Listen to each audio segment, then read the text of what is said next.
Шийдэл сонголт цуврал нэвтрүүлэг эхлэх бэлэн боллоо. Нийлдэт нийгэм хүрээлэн Transparency International байгууллага, Шилэн намын эсвэл Европын холбооны байгууллагуудтай хамтран зохион байгуулж байгаа өнөөдрийн дугаарыг. Тэгэхээр та бүхэнд оролцогчтой танилцуулъя. Өнөөдөр манай цагаан болонд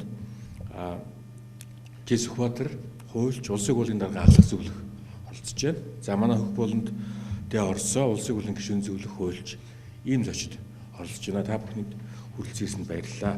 Тэгэхээр товчхон би та бүхэнд хэлэлцүүлгийнхаа журмаас танилцуулъя. Тэгэхээр бид бол нийгэм тулгамдж байгаа энэ асуудлыг цаг хугацаанд нь иргэд олон нийтэд хүргэхийн тулд энэ чиглэлээр ажилтдаг мэрэгжилтэн хуульч энэ хүмүүстэй одоо ярилцаж шийдэл санал болгох энэ чиглэлээр бол одоо энэ хэлэлцүүлэг зохион байгуулдаг байгаа. За хэлэлцүүлэг мөн бол үндсэн хоёр хэсэгтэй. Эхний хэсэгт бол өргөж ирсэн хоёр зочин маань зохион байгуулагчдын зүгээс бэлтгэсэн танилцуулга болон өдөөх асуудлуудыг танилцуулна.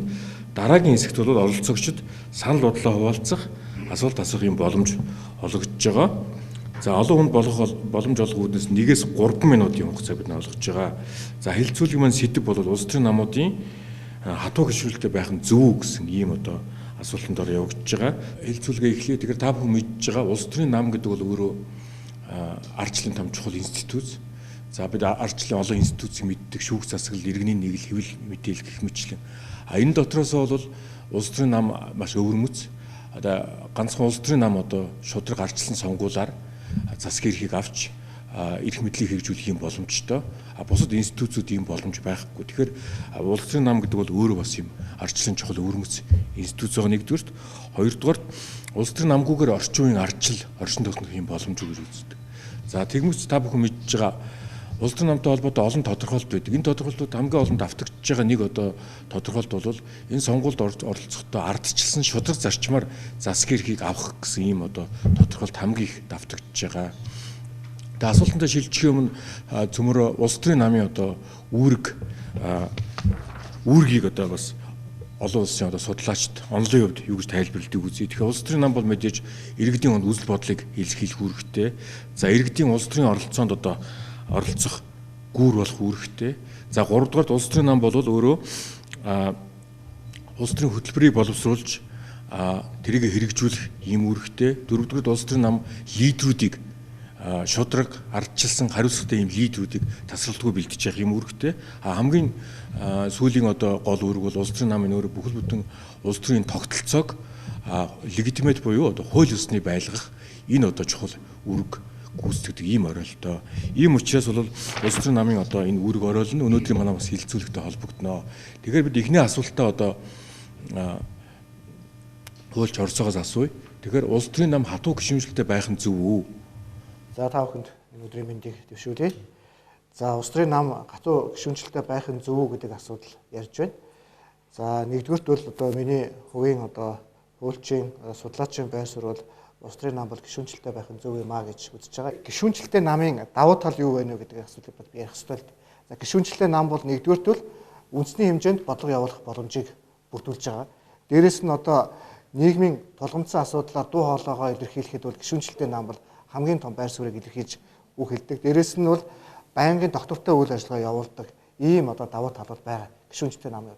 Хэрвээ гишүүнчлэлгүй нам болчвол ямар одоо хэлбэр шилжих вэхээр нэгдүгээр улс төрийн намууд бол үндсэндээ цүнхний нам болж хувирна.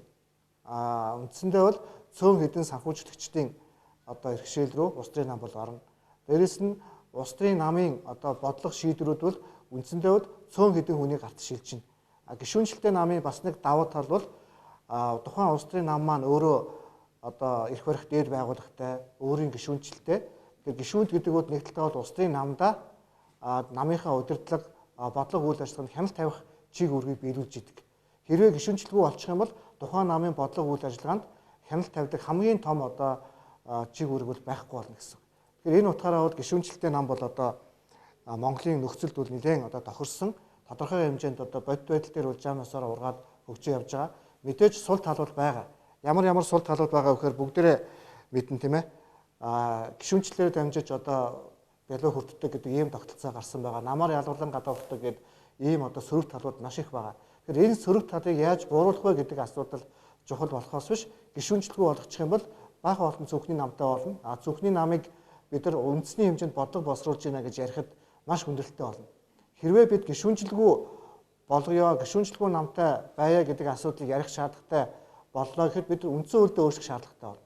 Яг тэгэхээр Монгол улсын үндсэн хуулийн 16 дугаар зүйлд Монгол улсын иргэн өөрийн одоо ашиг сонирхол үзэл бодлын үүднээс нам олон нийтийн байгууллагад сайн дураараа эвлэлдэн нэгдэх эрхтэй гэдэг ингээд үндсэн хуулиар заасан байж байгаа.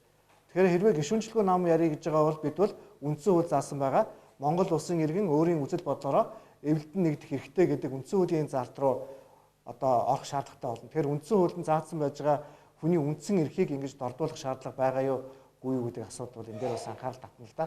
За Орсын хуульд баярлалаа. Тэгэхээр цаг хугацааны хувьд үндсэн хуулийн нэмэлт өөрчлөлтөөр 19-ийн одоо 2 дугаар заалтанд бол намуудыг сонгуулийн насны иргэдийн 1% нь одоо эвлэлдэн нэгдэж байгуулна гэсэн юм заалд оруулсан байгаа. Энэ маань бас өөрөө одоо энэ улс төрийн нам хатуу гишүүнчлэлтэй байх зөв үү гэсэн асуултаа бас уялдана. Энтэй холбоотойгоор бид асуултаа Сүхбаатар хуульчаас асууя. Сүүлийн үед Монголын улс төрийн амьдралд улс төрийн намтай холбоотой шүүмжлэлийн хүрээнд бол гарц шийд гэдэг талаас бол хүмүүс бол улс төрийн намын гишүүнчлийн асуудлыг хөндөхдөө бол одоогийн Монгол улсад байгаа хатуу гишүүнчлэл гэдэг энэ ойлголтоор бол энэ асуудлыг одоо ямар нэгэн байдлаар гишүүнчлэлгүй болгох эсвэл гишүүнчлэлийг нэлээд хязгаарлаж хумснаар бол асуудал шийдэгдэнэ гэж үзэх хандлага байна. За миний хувьд бол өнөөдөр энд бол юу гэдгийг төрийн ажил үүргийн үүднээс биш энд бас өнгөрсөн он жилүүдэд бас улс төрийн амьдралд оролцож ирсэн хүн дээр нь бас эрх зүйн талын чиглэлээр судалгаа хийдэг хүний хувьд бас улс төр сонирхогчийн хувьд бол энэ байр сууриас таа бүхэнтэй бас илэн далангуй хуваалцъя гэж бодож байгаа. Тэгэхээр энэ яг үндсүүлийн нэмэлт өөрчлөлтийн энэ төсөл дээр явж байгаа сонгуулийн эрх хүчин иргэдийн Монгол улсын сонгуулийн эрх хүчин иргэдийн 1% доошгүй дэмжлэгтэйгээр бол улс төрийн намыг үүсгэн байгуулах эрхийг зөвшөөрөх тухай асуудал бол шинээр орж ирсэн нь бол энэ бол тодорхой одоо судлаач гэдэг юм уу улс төрийн хүчнүүдийн гаргасан санал бол байгаагүй. Монгол улсын ерөнхийлөгч төрийн институт төлөөлдөг хүнийхээ хувьд бол хууль заасан журмын дагуу өөрийнхөө аль биесны саналыг бол ийм маягаар илэрхийлсэн. За энэ үндсэл нь бол бид нэр тойроод бас маргалддаг. Их хурал дээр ч гэсэн зөрчил санал бодлын зөрчил байгаа. Гэхдээ олонхын дэмжлэг ингээд аваа явсан. Зөвшөлтсөл энэ төр гээд. Одоо зүгээр хувь хүнийхээ байр суурийг ярих юм бол би одоо хуульчнийхээ хувьд юуны хувьд бол хэлнэ л дээ. Эндээс үзэх юм бол бидний гол барьдаг юм бол хүний эрхийн түгээмэл тунхаглал, иргэний болон улс төрийн эрхийн олон улсын факт байж байгаа. Тэгээд тэрний гол юм бол эвлэлдэн нэгдэх түрүү Монгол улсын үндсэн хуулийн одоо гол заалтын агуулгыг бол Оросоо хуульч бол хэллээ. Иргэд бол эвлэлдэн нэгдээд ашиг сонирхлоо одоо илэрхийлээд ингэ явах тухай асуудал. Тэгэхээр энд хязгаарлалт байж болох уугүй гэдэг асуудал байна. Мэдээж тодорхой хэмжээний хязгаарлалт бол аль ч улсад байна л да. Мэдээж насан турш байхыг шаардна ч гэдэг юм уу. Ингээ байна. Гэхдээ тэр эвлэлдэн нэгдэх эрхийг ийм өндөр хэмжээтэй босгоор тавих шаардлага юу юм бэ гэдэг. Улс төрийн хувьд одоо тийм шаардлага байна уу? Нийгмийн амьдралаас үүдэж гарсан шаардлага байна уу? Одоогийн байдлаагаа тусгасан уу гэдэг асуудал дээр бол би одоо өнөөдөр хараахан болвол судалгаа бол хийж амжих юм боломжтой хугацаа бол өнгөрсөн хугацаанд байсангүй л дээ. Энэ чиглэлээр Монгол улсад ч гэсэн судалгааг бол олж хараагүй. Тэгэхээр энэ асуудлаар байр суурьаа илэрхийлэх нь бол харьцангуй тийм нэлээд субъектив болчихж байгаа. За яг би бол ямар байр суурийн үүднээс амтж ийн вөхөр нэгдүгээрт бол хуулийн зарчмын үүднээс бол энэ бол эргэлзээтэй маргаан дагуулж байна. Хоёрдугаарт магадгүй одоо улс төрийн үүднээс аваад үзэх юм бол хэрвээ улс төрийн юм шийдэл гаргаж байгаа бол энэ бас сайн тал бас байж болох юм аа. Тэгээ ямар сайн тал байж болох юм бэ гэхээр бусад иргэдэд одоо хохирлолтой халтай юм шиг боловч өнөөгийн одоо улс төрийн зөнхөлж байгаа 2 нам 3 намуудад бол бас их явдалтай. Ягаад гэвэл энэ хууль гарснаар бол хүссэн үсээгүй үндсэн хууль бол нийтэд бүгдэнд жигд тавих шаардлага учраас одоо миний ойлгож байгаагаар бол дараагийн ээлжинд бусад одоо этгээдийн зүгээс тавих шаардлага бол ардын нам, ардсан нам, за улсын хус судалтай Монгол ардын улс судалтай энэ намуудыг дахин шинээр бүртгүүлж 1% одоо доошгүй дэмжлэгтэй гэдгээ нотлохыг бол шаардах байх л да айг бол. Тэгэхээр энэ мэхэндээ гэдэг шиг улс төрд бол үр дагавар нь бол өөрөө эргэж буцдаг учраас энэ дээр бол улс төрийн үүднээс нь сайн талаас нь харуул бас юм бий. Сөрөг талаас нь харах юм бол яах аргагүй Монголын улс төрийн амьдралд байгаа 34 нам бол яг энэ шаардлагаар нь аваад үзэх юм бол үндсэндээ бол 100 хэдхэн гарын 5 уран дотор багтах нам зохион байгуулагдах юм байдал үүснэ. Энэ нь бол ямар нэг хэмжээгээр эвлэлдэн нэгдэх эрхийг бол хязгаарлах нь бол одоо бараг ойлгомжтой гэж хэлж болох байхаа гэж За тэгээ энэ асуудлын таны хүндсэн учраас энэ асуудлын тухайд хэлээд. За миний улс төрийн намын гишүүнчлэлтэй байх нь зөв үү гэдэг нэг асуулт бол тусдаа. Хатуу гишүүнчлэлтэй байх нь зөв үү гэдэг нэг бас асуудал тусдаа байна. Заримдаа бол бид хольж ярьж байгаа. Мэдээж улс төрийн нам гишүүнчлэлгүй улс төрийн нам гэж бол байхгүй. Одоо тийм намтай улс орн бол миний мэдх юм бол байхгүй. Хатуу гишүүнчлэл гэж бид акцент өгöd байгаагийн учир юу юм бэ гэдэг асуудал байна. Тэгэхээр энэ нь бол манай хүмүүсийн судлаачид бол яг англиар одоо манай гэрэлтөө доктор эднэр улсууд бол хатуу зөөлөн гэж сул гэж хэлдэг гээд манай энэ судалгааны арга зүйдээр ч гэсэн альва зүйлүүдийг үнэлэх шалгуураасаа үндэслээд хатуу зөөлөн гэдэг ийм шалгууруудыг жишээл үндсэн хууль дээр ч гэдэг юм уу хэрэгэлдэг л дээ. Үндсэн хуульд нэмэлт өөрчлөлт оруулах журам нь их хүнд босготой байх юм бол одоо хатуу үндсэн хууль болоод явждаг. Тэр нь их хялбархан амархан үндсэн хуульд нэмэлт өөрчлөлт оруулж болдог бол тэр нь зөөлөн болоо явждаг. Тэгэхээр манай гишүүнчлийн асуудлыг тавихаар энэ дээр нэг асуудал үүсчих. Хатуу гэхээр за ямар ч гишүүнчлэл гэхээр бүртгэл, элсэлт бүртгэл. За тэгээд тавигдах шаардлагууд эдгээр нэг тийм хатуу юм байж таарах нь бол ойлгогдож байгаа. Ямар ч хүн сонсоход. За тэгээд дээр нь ингээд нэг бариад байдаг, атгадаг юм байна гэж ойлгогдож байгаа. Тэгэхээр энэ дээр хүмүүсийн одоо ингээд шууд яриан дээр контекстээр хэрэгжилж байгаа байдлаар хараад үзэх юм бол ингээд нэг хүмүүсийг бариад байгаа юм хатуу гишүүнчлэл байх нь зөв үү гэдэг нь энэ хатуу юмаа зөөлөх юм биш үү гэдэг асуултыг цаана дагуулдаг.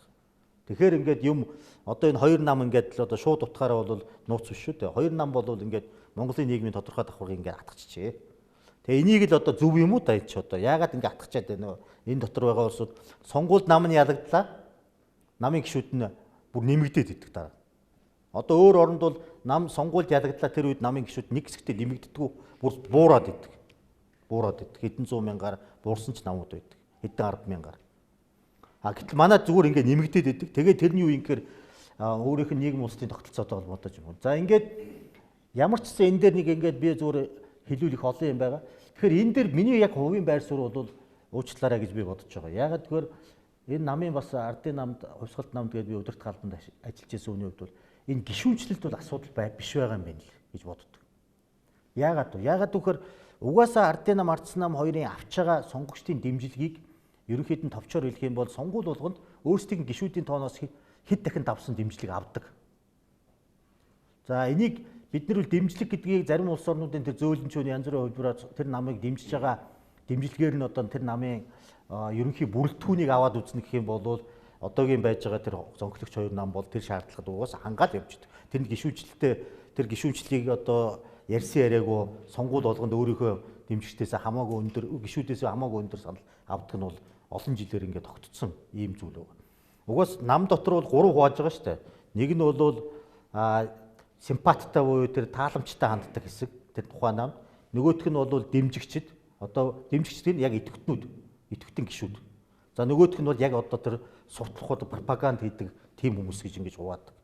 Тэгээ ингээ үзэх юм бол энэ гурвыг ингээд ерөнхий тэр намынх нь бүрэлдэхүүн гэдгээр наваад үзэх юм бол тэгтээ одоо энэ зонхилж байгаа намууд ийм байгаа. Тэгэхээр энийг зөөлөн болгоно гэдэг асуудал нь бол юутай уялдаж жишээлбэл одоо гарч ирэх гэдэг энэ үгээр намын гишүүнчлэл дээр хоёр асуудал үүдэг. Нэг нь бол хатуу тогтоосон одоо дүрмээр намын гишүүнчлэлээр илсүүлдэг.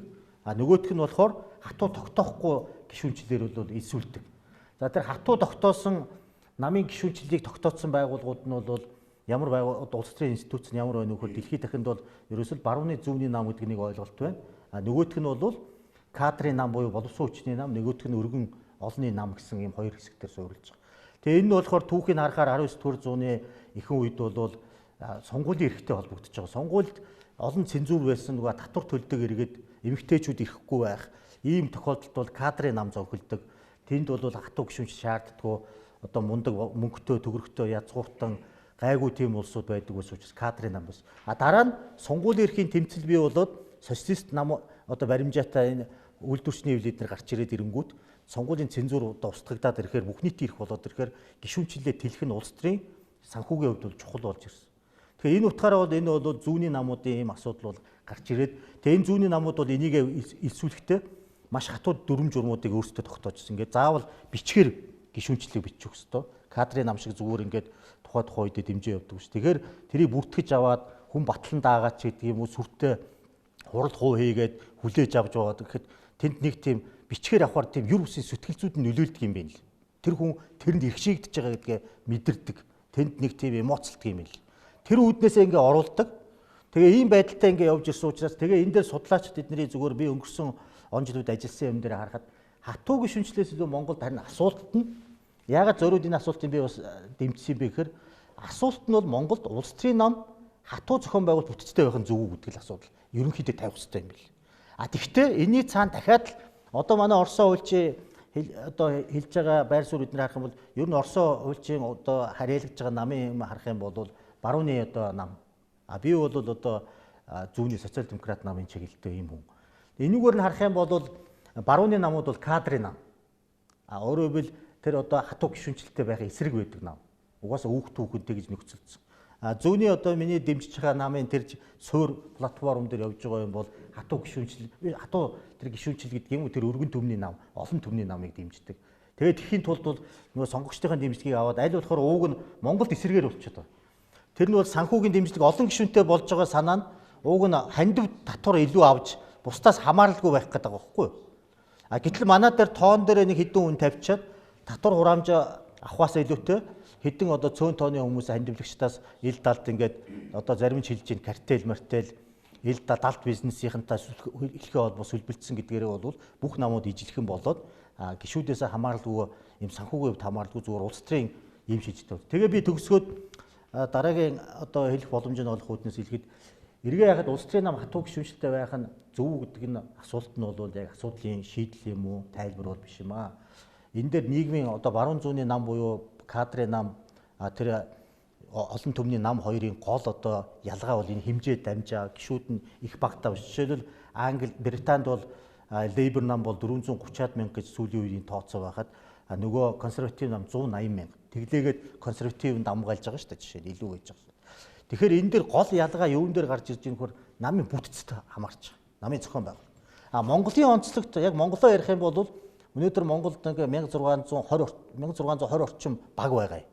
1620 баг 330 сум бүх дүүрэг бүх шатны нутаг дэвсрийн нэгжид нам үүрлж байгаа. Нам үүрлж байгаа. Тэгээ энэ нь бол одоо яг тэр нөгөө зүүнний баримжаатай намуудын нөхцөл байдалтай холбоотой. За манай нийгэм улс төрийн байдалтай холбоотой. Манай өмнөх нийгэмд бол Монгол Ардын Хувьсгалт нам гэдэг одоо бүтэц бол төрийг ч орлдог, намыг ч орлдог бүтэц байсан. Тэгээ энэ бүтэц маань одоо өнөөдөр ч гэсэн инерцээрээ заримдаа төрч юм шиг, заримдаа намч юм шиг. Яг судлаад үзэхээр төр биш, нам биш болсон. Тэгээд тэр критериэр нь аваад үзэх юм бол ер нь Монголд нам байна уу гэдэг асуудал эргээд тавигдчихдаг. Тэгэхээр яг ингээд эргээд энд асуудлыг ингээ харахаар бүтцийн хувьд ингээ харахаар хуучин манай загвар бол нэг нам бүх одоо төрийн байгууллагуудыг улс орны захирддаг байсан учраас хөдөлмөрийн хамт олон хүртэл нам үүрэлдэг байсан. Бүх байгууллагад байхаас гадна бүх нутаг дэвсгэрийн нэгжид байхаас гадна хөдөлмөрийн хамт олон дээр байдаг байсан. Тэгэхээр 92 оны нэг өөрчлөлт нь бол дутуу хийсэн юм нь болохоор юу гэхээр хөдөлмөрийн хамт олон аж ахуй нэгждэр байдаг намын салбар байгууллагууд татан уулгаад бусад бүх юм дэвээр үлдсэн.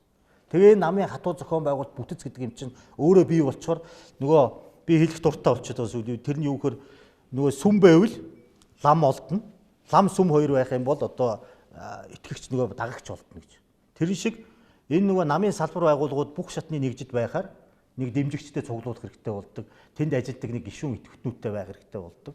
Тэгээ ийм байгаа. Тэгэхээр би энд Монголын асуудлын одоо шинжилгээ улс төрийн намын тухай хууль, улс төрийн шинжилгээ үрээний гол асуудал бол улс төрийн нам хатуу гишүүнчлэлтэй байна уу байхгүй гэдэг хэрвээ асуултаар явна гэвэл цаашдаа намын одоо бүртгэлийг тавигдах шаардлагыг дебралчлах тухай асуудал яригдана. А нөгөөх нь бол ерөөсөө ямар асуудал вэ нөхөр гишүүнчлийн хумих тухай асуудал яригдж байгаа. Хуучин ерөнхийлөгчөөс элбэгд орж бол юу гэдгийг харьцангуй дэмжигч гишүүн гэсэн хоёр ялгах тим юм ярьж ирсэн нэг тим шийдэл гэж харсан байна. Би бол энийг дутуу гэж бодож байгаа. Ер нь Монголд бол хэд хэдэн арга хэрэгжилж болохоор намын энэ одоогийн явж байгаа дотоод зохион байгуулалтыг либералчлалтаа бол юун түрүү нэг механик арга хэрэглэх ёстой. 1620 нийт баг дээр сонгуулийн бус үед байнгын ажиллагаатай салбар үүр хороо байгуулахыг нь хориглох шаардлагатай байна. Энэ бол хуучин нийгмээс ирсэн юм ихний ээлжинд одоо катлж салах тэр нэг алах юм бол энэ. Магадгүй тэр одоогийн бусад оронтой харьцуулж ярих юм бол буруу болно л доо. Гэхдээ Монголд бол яагарахгүй багаас намуудыг шахаж гарах хэвээр чадвал одоо тодорхой хүн амтай 3000 5000 хүртэл хүн амтай сумуудаас бас сонгуулийн бус үед бид нэр цаашдаа сонгуулийн хуулийн шинжилгээг хийхдээ сонгуулийн кампанит ажлын хороо байгуулдаг эрхийг сонгуулийн үед биш сонгуулийн өмнө байгуулагдах замаар намуудыг байнгын нэгж байхыг хориглосон болвол 6 сарын өмнө ч юм уу сонгуулийн үед байгуулагддаг байнгын хороо кампанит ажлын хороо байгуулагдаад тэр нь мөнгөө босгодог тэр нь хянагддаг тийм юм юу. Тэгээд ер нь цаашдаа ингээд харахад намын гишүүнчлийн асуудал бол энэ сонгуулийн системтэй бас их холбоотой. Ер нь профессионал систем бол манай энэ либералчлалыг гишүүнчлийн хатуу зохион байгуулалтын бүтцийн нийгмийг либералчлахад мэрэгжлийн улс төрчд гэдгийг бид бас жоохон шинэ үеийн тим юм гаргаж ирэх шаардлага. Одоо бол тохиолдлын намдаач ажиллаж байгаагүй, нийгэмдээ ч одоо зүрхий зүтгэж байгаагүй, бизнесийн салбарт амжилт гаргасан гэдэг шалгуураар гинтийн тохиолдлын ингээ улсууд бол гарч ирэх явдал бол бас их байгаа. Түүнээсээ болоод намын сахилга гэдгийг бол нэг үгүй ихэд бид нар өнөөдөр ардчлал яриад нийгэм өргөцсөн. Намын улс төрийн намын системд хамгийн чухал зүйл нь бол бид нар диктатур руу хальж ойлгоод байдаг. Намын хатуу сахилга бат гэдэг имийг орхигдуулах нь бол өөрөө энэ намын дотоод ардчлал гэдгээс дутуугүй чухал зүйл. Нэг нь сахилахгүй намд нэгдсэн бодлого гэж байдгүй. Нэгэнд нэгдсэн бодлогогүй намд улс төрийн хариуцлага үүрэх чадвар гэж байдаггүй. Тэгэхээр энэ үднээсээ би эргээд төгсгөлж байгаа үг нь бол улс төрийн нам бол хатуу гишүүнчлэлтэй байх нь зөв буруу гэхээс Монголд бол улс төрийн намын хатуу зохион байгуулалт бүтцийг сонгуулийн одоо хууль системтэй уялдуулад либералчд чөлөөлж зарим хэсэгтэр улс төрийн намын оролцоо үүрлэх тэр хязгаарыг нь бол шууд хумж өгөх хэрэгтэй. Зүгээр гишүүнчлийн тухайд нарийсгаа хариул манай гадны судлаачид бол хэд хэдэн асуудал тавьдсан байлээ. Сүүлийн үеийн климагийн номыг уншихад бол хүлээлгийн хугацаа тогтоох, батлан даалт гаргах, жоохон тийм гишүүн шууд болчтгоо дураараа хөлсний одоо мөнгө тараагаад хурдан гишүүн хэлцүүлдэггүй тийм одоо системүүдийг нэвтрүүлэх тийм аргачлалыг зүгээр санал болгосон байлээ. Тэр бол бас магадгүй зүгээр тэрийг л тойрч ярих хэрэгтэй. За баярлалаа. За тэгэхээр хоёр оролцогч маань өөр өөрийн байр суурийг илэрхийллээ. Орсон хуульчид илүү бас намын гишүүнчлэл нь өөрөө намын хяналтын тогтолцооны чухал одоо хэсэг болохыг бас онцлоо. За Сүхбаатар хуульч маань намын хатуу гишүүнчлэлээс илүү намын хатуу зохион байгуулалт сахилгаат энэ тал дээр одоо энэ хуулийн хэцүү орчин боловсруу болгох шаардлагатай гэдгийг бол онцлоо. Тэгэхээр та бүхэн мэдж байгаа бидний бас өнөөдрийн энэ улс төрийн намын гишүүнчлэл энэтэй холбоотой ярьж байгаа асуудал нь өөрөө бас олон улсын энэ хандлагуудтай бас холбогдож байгаа. Тухайлбал та бүхэн мэдж байгаа дэлхийн олон орнд бидний мэдих Франц, Их Британи бусад орнууд бол улс төрийн намуудын байр суурь өөрчлөгдөж байна. За улс төрийн намууд маш олон гишүүнтэй улс төрийн намууд өргөн хэмжээний одоо жагсаал цуглаан хийх боломжгүй, чадамжгүй болсон байна. За өргөн дэлгэр одоо сонгогчдын цөмүүдийг алдж байна. За дээр нь нэмээд сошиал медиа, фейсбુક, твиттер, за дээр нь нэмээд эрен сурвалжлах сэтгүүл зүүн энэ орон зай бол өөрөө улс төрийн намуудын одоо орон зайг эзэлж байна. Өөрөөр иргэд заавал намд эзлэхгүйгээр өөрийнхөө улс төрийн үзэл бодлыг сошиал медиагаар дамжуулж хэрэгжиж байна. Эрен сурвалжлах сэтгүүл зүүн намуудын одоо улс төрийн скандал энэ нөхцөл байдлыг нь бол орон зайг нь бол одоо өөрчилж байна. Гэх мэтлэн намууд тулгамж байгаа асуудал маш олон байна. За тэгэд илүү одоо 21-р зууны нийгэм бол өөрөө индивидуал дээр тогтож байгаа учраас илүү хүмүүс одоо бас аль нэгэн бүлэгт хамрагдахаас илүү бие даасан одоо ийм байдлаар нөхцөл байдлын илэрхийлэлт ийм орон зай болж байна. Энэ эргээс Монголын намууд бас тулгалаа олж байгаа бах. За тэгээд бид одоо судлаач гэрэл тод маань бас энд ирсэн байна. Гэрэл тод судлаачтай хамтран хийсэн видеого үзнэ. За ингээ видеого тавь. Ер нь сүүлийн 50 жилийн хугацаанд дэлхийд дээр улс төрийн намын гишүүнчлэл эрт хурдтай буурж байгаа. Тэгээ энэ их олон шалтгаантай. Тэр нь яг манад бууж байгаа л гэсэн үг л дээ. Нэгдүгээр улс төрийн нам гэдэг байгууллага өөрөө гишүүнчлэлээ алдаад эхэлж байна. Үүнд нөлөөлж байгаа хүчин зүйл нь хэвлэл мэдээллээр дамжуулж иргэд мэдээлэл авдаг болж эхэлсэн. Зөвхөн улс төрийн мэдээллийг 1950 оноос өмнө бол хэвлэл мэдээлэл хэрэгсэл гараагүй байхад намын гишүүн, намын даргаас авснараа илүү үн цэнтэй гэж үздэг байсан. Энэ хандлага бол 1950 оноос хойш үе өнгөрөөсөн байна. Зүгээр яг миний ажиглалтаар харахад бол нэг юм 1950 он хүртэл энэ зүүнний чиглэлийн массын намууд бол маш хатуу гишүүнчлэлтэй байсан. Яг тэгвэл энэ үед бол улс төрийн намын институтчлалын хөгжлийн оргил үе хүртэл явж ирсэн байна. Тэгээ хоёр дахь үеийг нь бол бид нар одоо энэ масс медиа гарч ирдэх хүртэлх үе гэж ойлгож болох юм. Өөрөлдөл хэвлэл мэдээллийн хэрэгсэл интернетийн хөгжлийн эхэн үе хоёрын хооронд бол улс төрийн намууд маш их гишүүнчлэлээ алдсан. Массын намууд ялангуяа гишүүнчлэлээ алдаад ирэнгүүт санхүүжилт нь бүрдгээ болж эхэлсэн. Тэгэхээр дэлхийд даяар энэ чиглэлийн намууд яаж төрөөс санхүүжих вэ гэдэг ийм асуудлын өмнө санхүүжилтэд нөхөх ийм хэрэгцээ гарч эхэлсэн байна. Тэгээ одоо 3 дахь ийм үе шат өрмөц үе ажиглагдаж эхэлж байна. Энэ нь шинэ сошиал медиа. Тэгээ сошиал медиан дээрээс улс төрийн үйл ажиллагаа чуулдаг болсон байна. Сошиал медиа дээрээс санхүүжилт босгодог болсон байна. Сошиал медиа өөрөө иргэдийн маш их юм эрэлт хэрэгцээг хангаж хэрэглээ болж байгаа учраас зөвхөн масс медиагаас дамжуулж мэдээлэл авдаг биш, сошиал медиагаас дамжуулж мэдээлэл авдаг болоод ирэнгүүт улс төрийн намын гишүүнчлэл иргэдийн оролцоо маш хүчтэй хөнж эхэлж байна. Тэгэхээр дэлхийд даяар бол улс төрийн нам легитим шинжээ алдж байна. Цаашид бол энэ хямрал хаа очих юм бэ гэдэг ийм асуудлын өмнө байна л да. Тэгээ би хувьдаа бол манад яг энэ нөлөөлөл бас хүчтэй ажиглагдаж байна. Үндсэн хуулийн өөрчлөлттэй холбоотой энэ асуудалд бол бас 20-30 жилийн түүхтэй холбоотой ярих хэрэгтэй байна. Анх энэ 801 оны 5 сарын 10-ны өдөр баталсан улс төрийн намуудын тухай хуулинд 801 гэдэг гишүүний тоог оруулж ирсэн шалтгааныг нь би зүгээр ингэж харддаг юм. Тухайн үед энэ Монгол Ардын ховсгалт нам гэдэг нам бол массын өргөн гишүүнчлэлтэй нүсэр бүтцтэй институчлэгдсэн нам байсан. Шинээр байгуулагдж байгаа намуудыг яг энэ загвар нам шиг илүү олон гишүүнтэй, илүү нүсэр бүтцтэй нам болгох юм загвар хууль болгож баталсан байсан. Тэгэхээр Монголын улс төрийн орчин энэ сүүлийн 30 жилийн түүхийг ингээд дүгнэж үзэхлээр ерөөсөө яаж Монгол Ардын намтай адилхан бүтцтэй, нүсэр бүтцтэй, өргөн гишүүнчлэлтэй нам болох вэ гэдэг ийм л эрх зүйн орчин байгаа учраас улс төрийн намууд энэ эрх зүйн орчны хүрээнд бол туйлдж байна л да. Нөгөө талаас сүүлийн 10-аад жилийн хугацаанд бол Монголд бол улс төрийн намууд бол иргэдийн итгэх итгэл легитим шинжээ маш хүчтэй алдж байна. Тэ? Маш олон судалгаануудаар энэ тодорхойлогдож байна. Тэгэхээр иргэд бол одоо ингээд картелчлагдсан эрх зүйн орчин байгаа. Картелчлагдсан эрх зүйн орчин гэдэг нь юу вэ гэхээр энэ нөлөө бүхий дэмжлэг авдаг намаал дэмждэг, жижиг намуудыг дэмждэггүй юм эрх зүйн орчин байгаа гэсэн үг. Яг энэ эрх зүйн орчны хүрээнд бол иргэд ингээд нөгөө нөлөө бүхий намууд нь гараад ирсэн учраас, сонгогдоод ирсэн учраас, эрх мэдлийг аваад ирсэн учраас одоо шинэ улс төрийн хүчин, шинэ хүн гэдэг ийм хүлээлт маш их бий болж эхэлж байна.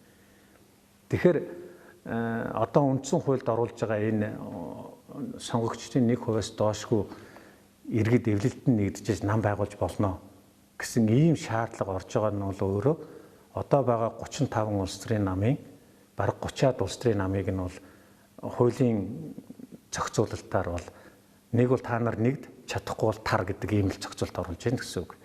Энэ хүнд ашигтай вэ гэхээр одоо ирэх барьж байгаа нөлөө бүхий намууд 3 дахь хүчний орон зайд өөрсдийгөө гэж итгэж байгаа нөлөө бүхий гэж магадгүй горлогч гэж үзэж байгаа 20,000-аас дээш гишүүнтэй улс төрийн намуудад бол даваа тал болгож байгаа гэсэн үг. Манай улс төрийн намууд бол ер нь судлаачид, сонирхогчид бол хатуу гишүүнчлэлтэй гэж ингэж яриад байдаг. Яг бодит байдал дээр бол манай улс төрийн нам хатуу гишүүнчлэлийн шалгуур үзүүлэлтийг аваад үзэх юм бол үндсэндээ бол хатуу гишүүнчлэл байхгүй. Яг тэгвэл хатуу гишүүнчлэлийг тодорхойлдог хэд хэдэн үндслэл байдаг. Тэр нь бол хуулиар хүлээсэн үүргээ заавал биелүүлэх ёстой. Заавал татвар төлөх ёстой. Намын үйл ажиллагаанд заавал оролцох ёстой. Тэгээ энэ хэрэгцээнүүд өнөөдөр манад байна уу? Ийм хандлага, ийм одоо үйл ажиллагаа гишүүдийн дунд байна уу? Оролцоо байна уу гэж харах юм бол манад ерөөсөөр харагдахгүй байна. Тэгээ би юу ч хэлэх гэж байна вэ гэхээр Монголын улс төрийн намууд бол үндсэндээ бол хатуу гишүүнчлэл байхгүй.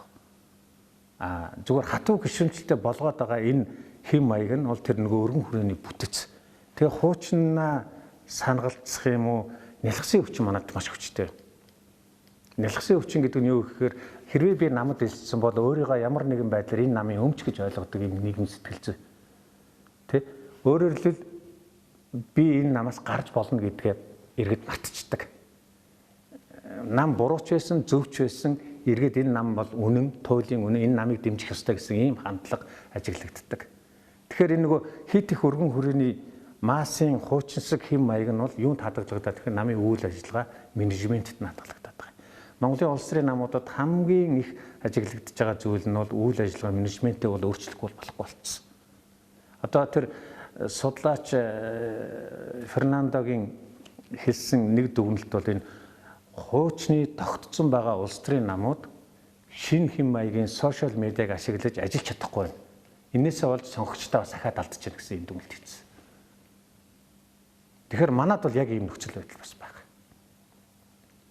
Тэгэхээр одоо ингээд улс төрийн намуудын гишүүнчлэлийн бүртгэлийг аваад үзье. Дээд шүүхтэр байгаа бүртгэлийг аваад үзэхээр 650-60 мянган гишүүнтэй. Сонгогчдын маань 30 гаруй хувь нь улс төрийн намын гишүүн.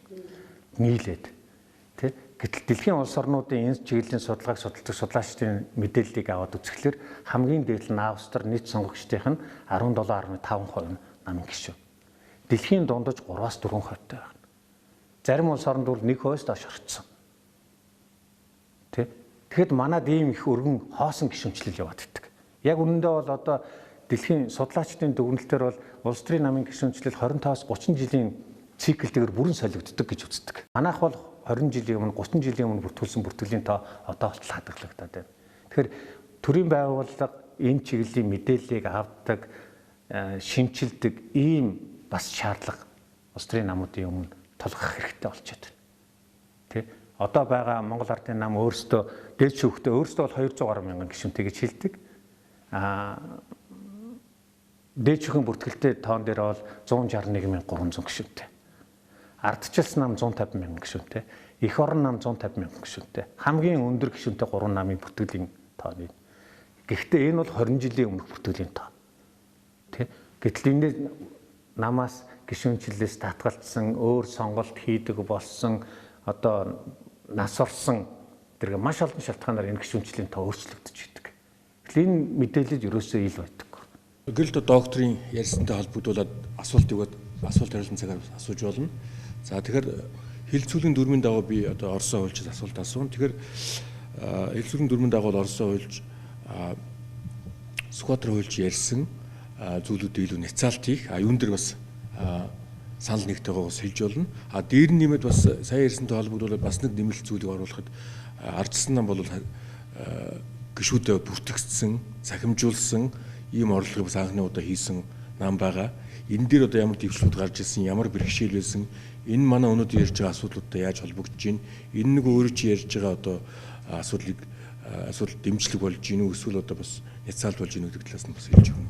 Олон гишүүнчлэлтэй намын одоо хандлагад одоо дагаад тэгээ гишүүнчил эсвэл юм шиг ийм байдлаар бас хандж байна л да. Тэгэхээр энэ үл яг үндсэн хуулинд заасан нөгөө иргэдийн эвлэлдэн нэгдэх эрх хэрэгчлөөний дагуу иргэд одоо улс төрийн эрх хэрэгчлөөг эдэлж байгаа ийм одоо хандлагын үндсэн дээр гишүүнчил явж байгаа гэдэг бас тэр өнцгөөс нь бас харах хэрэгтэй. Аль нэгэн улс төрийн намын өмнө гишүүнчлэлтэй байсан тийм үү? Тийм болохоор гишүүнчлэлтэй байх хэрэгтэй байна гэдэг ийм хандлагаар бол яваагүй маа. Нийгэмд бол угаасаа л тодорхой идэвхтэй хэсэг байдаг.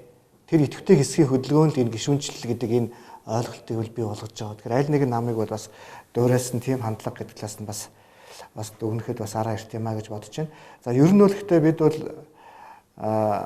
яагаад одоо улс төрийн намыг гишүүнчлэлгүй болгоё гэдэг асуудал яриад байгаа юм бэ гэдэг асуудал яг юунаас эхэлсэн бэ гэдгээ бас ярих хэрэгтэй. Өнөөдөр бол улс төрийн намууд улс төрийн эрх мэдлийг авдаг. Тэгээд төрийн албан хаагчид тодорхой одоо албан хаагчдыг улс төрийн намын харьяаллаар одоо ажлаас халдаг ийм одоо гаж одоо үзэгдэл бол бий болсон гажууд. Иймнээс одоо улбаалаад ерөөсөө энэ улс төрийн намын гишүүнчлэлийг байхгүй болгочих. Тэгвэл одоо төрийн албан хаагчдыг одоо улс төрийн зорилгоор болон намаар одоо ялгуурлаад ингээд халах сэлэх явдал байхгүй болчих юм байна гэдэг ийм бодлын үүднээс бол үнэн хэрэгдэвэл одоо улс төрийн намын гишүүнчлэгээ болгоё гэдэг ийм зүйл яваад байгаа маа.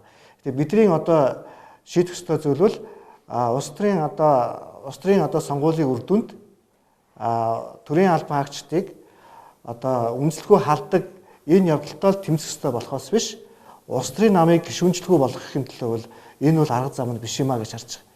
Яагаад гэвэл ерөөсөө сүүлийн одоо олон жил тэгж явж ирсэн буруу энэ туршлагыг одоо буруу одоо энэ хандлагыг өөрчлөхийн тулд төрийн албаны тухай хуулинд өөрчлөлт оруулаад төрийн албаны тухай хуулийн 50 дугаар зүйлд 51-д өөрчлөлт оруулаад ерөөсөө төрийн жинхэнэ албан хаагчийг хууль бусаар одоо халаад төрийн албанаас чөлөөлсөн тохиолдолд бол ажилгүй улсын хугацааны олгоор цалингаа бол нөхөж төрөөс гаргуулж авч байгаа. Энэ гаргуулж авсан мөнгийг тухайн бүрдээ шийдвэр гаргасан албан тушаалтнаас нь өөрөөс нь гаргуулахаар төрийн албаны тухай хуулиар зохицуулаад өгсөн.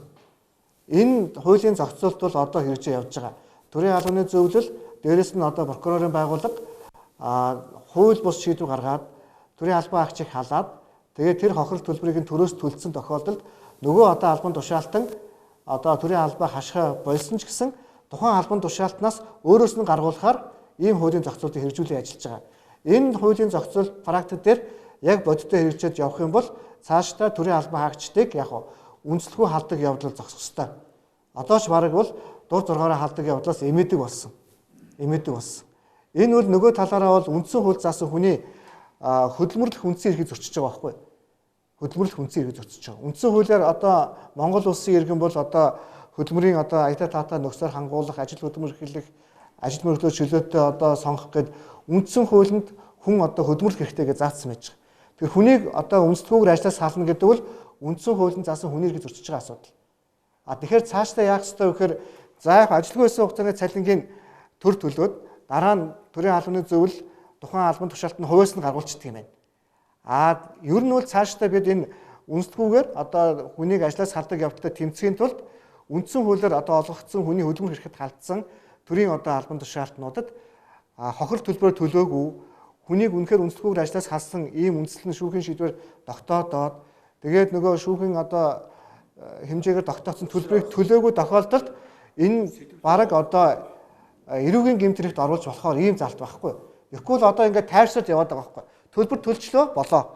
Гэтэл одоо бид нэгэнт үндсэн хууль заасан хүний эрхийг зөрчсөн байгаа тохиолдолд бол үнэхээр энэ удаа ингээд ах юм бол энийг бол гэмт хэрэг тооцоод шийддэг болчих юм бол хүнийг үндэслэхгүй халдаг явдал зогсноо. Бид нар хууль тогтоомжоо чанд мөрдүүлээд хуулийн гарцын зохицуулчих юм бол энэ асуудал шийдэгдэх болцоотой гэж харж байна. Төрийн албан агчтай холбоотой энэ хуулиас гадна улс төрийн намын гишүүнчлэлтэй холбоотой хуульд энэ өөрчлөлт ярьж холбогдож байгаа. Яг улс төрийн олон улсын жишгийг харахаар улс төрийн намын гишүүдэд явуулж байгаа сургалт тэдэнд явуулж байгаа сургалтын дээр бол гол анхаардаг зүйл нь гэхээр улс төрийн албан тушаалд очиход за хэрхэн ёс зүйтэй ажиллах уу, хэрхэн одоо ашиг сонголтын зөрчлөөс сэргийлэх үү гэх мэтлэн тэр сургалтуудыг улс төрийн ажлыг хийх тэр сургалтын цуг явуулдаг.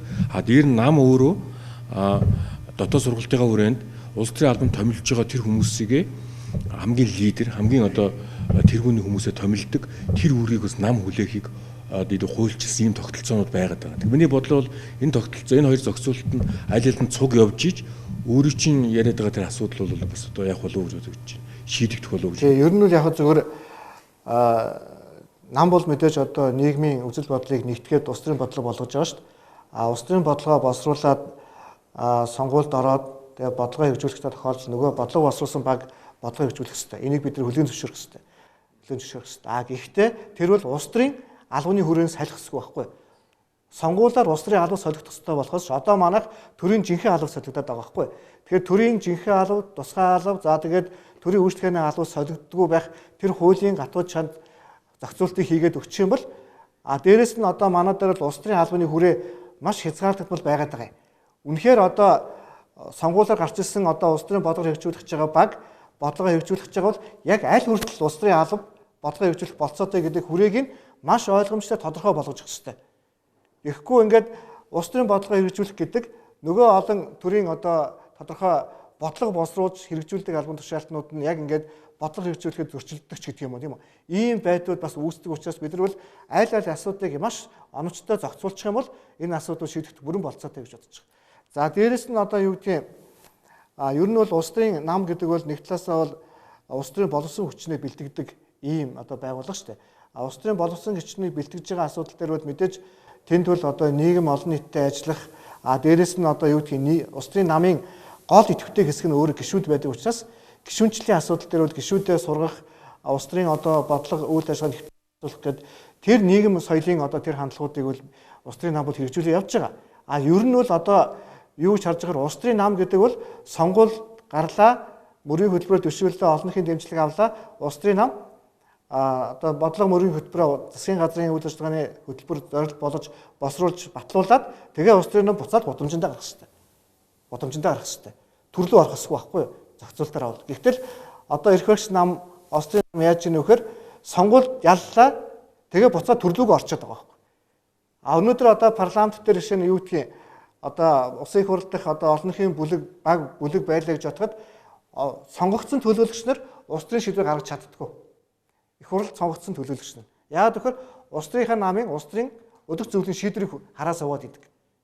Тэгэхээр бид нар бол хууль эрх зүйн зохицуултын үед яах ёстой вэ гэхээр нэгэн ард түмнээс сонгогдсон парламентын гишүүн, парламент дахь бүлэг бол өөрөө асуудлаа бүрэн шийддэг тэр хууль зүйн зохицуултыг оруулж өгөхгүй бол улс төрийн нам ард нь суучаад парламентод үүрэг өгөөд, засгийн газарт үүрэг өгөөд тэгээд нөгөө улс төрийн нам яаж гишүүнчлээ яам агент руу гишүүнчлээ шилжүүлж байгаа байхгүй. Тэгэхээр энэ хуулийн зохицуултыг хийхгүйгээр бид нар бол цаашаа явах боломжгүй маа л гэж харж байгаа. Нэг зүйл орхичод байгаа.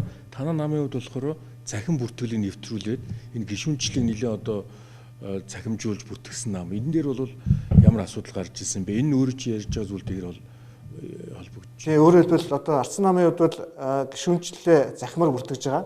Энэ өөрөөр хэлбэл тодорхой нэг одоо дүүрэг гэдэг юм уу? Одоо баг хороон дээр тийм үү? Тухайн хорооны хуралд тухайн хороонд гишүүнээр эсэхийн тулд аль нэг намын одоо нэг намын үүрийн даргач гэдэг юм уу? Намын дарга нь зөвхөн өөртөө таалагдсан үнэ бүртгээд одоо эсрэг санал өгөхнөө бүртгэдэггүй тэнцээ ингээд тодорхой хүрээлэл бий болгодог ийм одоо сөрөг үйлчлэгдлийг арилгахын тулд тухайн оршин сууж байгаа хороондоо оршин сууж байгаа иргэн заавал өөрийн дарга дээр очих шаардлагагүй интернетээр гишүүнчлэлт илс чинь. Тэгээд төв нам дээр тухайн одоо үүр дүүрэгт илсэн намын гишүүдийн бүртгэл нь байж идэг. Тэгснээрээ бол одоо тухайн аймаг нийслэлийн аль нэгэн намын даргын үзмжээр гишүүн эсэх асуудал шийдэгдэхгүй гэсэн. Захимаар эрт бүртгэхдээ явчихдаг. Энэ бол одоо хэлбэл гишүүд бол одоо яах вэ? Одоо аль нам аль одоо салбарт эсэх үү? Хаана санал хураалтандаа орох уу гэдэг асуудлаа чөлөөтэй одоо идэх боломжийг олгож өгч байгаа. Энэ бол одоо манай намын хувьд бол том шинжил болсон гэж ингэж ойлгож байгаа. За баярлалаа. За тэгэхээр бид дараагийн асуултыг Сүхбаатар хөлждөг. Тэгэхээр илүү энэ асуултууд маань илүү харилцан няцаах учраас Оросоо хөлжин ярьсан дээр бас шүүмжлэлтэй хандах зүйл юу вэ? Энэ тал дээр санал байл. За шүүмжлэлтэй хандах зүйл. Ер нь бол асуудлууд яг бид нар бол тодорхой хэмжээнд тал талаасаа шүүмжлэлтэй ханд. Оросоогоос илүүтэй асуудлыг тойрч шүүмжлэлтэй хандаж ил. Манай энд бас бичлэг хийж байгаа. Тэгээд бас энд байгаа бас цөөнхөлтгөө бас энэ улсууд маань анхаарлаа хандуулаад бас бодлоо зэгслэхэд бас тустай байх гэж бодож байгаа. Тэгэхээр Оросоо хөлжин хэлж байгааг анзаарж байна тийм ээ. Ерөөсөө намын гишүүнчлийн асуудал ярихад Оросоо маань өөр ирэхгүй. Улс төрийн албан тушаалд бид хүнээ яаж байршуулах уу? Төрийн албанд хүнээ яаж оруулах уу гэдэгтэй үйж байгаа. Тэгэхээр энэ л асуудал байгаа даа байхгүй. Ерөөсөө л манай намын гишүүнчил хэд юунд хэрэгтэй юм гэхээр намын удирдлагад сонгогдоход хэрэгтэй, сонгуулиуд дэвшихэд хэрэгтэй, тэгээд төрд албан тушаал ашиглахад л хэрэгтэй. Ийм л ойлголт болчиход байгаа. Тэгээд бид хатуу гишүүнчил миний түрүүний хэлдэг зөөлөгдөхгүй яриад байгаа. Намууд ингээд одоо юм руу ингэж ороод байгаа энэ зөв бус зүйл байна. Төрийн албандах одоо авилга ивэдэг энэ клиентелист маягийн тогтолцоо чинь намын гишүүнчил гэдэг сувгаар дамжиж хийгээд байна гэдэг үднээс нь хүмүүс анзаараад гишүүнчлийн ингээд хумих багасгах тухай ярьдаг. Тэгэхээр энэ үднээс нь хандаад гишүүнчлийг багасгах тухай яриул энэ засагдахгүй л дээ. Ер нь бол. Тэгээ сая Оросоо хөлчи бас хэлдэг юм дотор бялууга жоохон томруулах хэрэгтэй юм шүү гэдэг. Улс төрийн албаа хэрэгжүүлэх. Ерөөсөө Монголд байгаа энэ төрийн албан тушаалууд дээр байгаа албан тушаалууд дандаа бодлогын албан тушаалууд байна.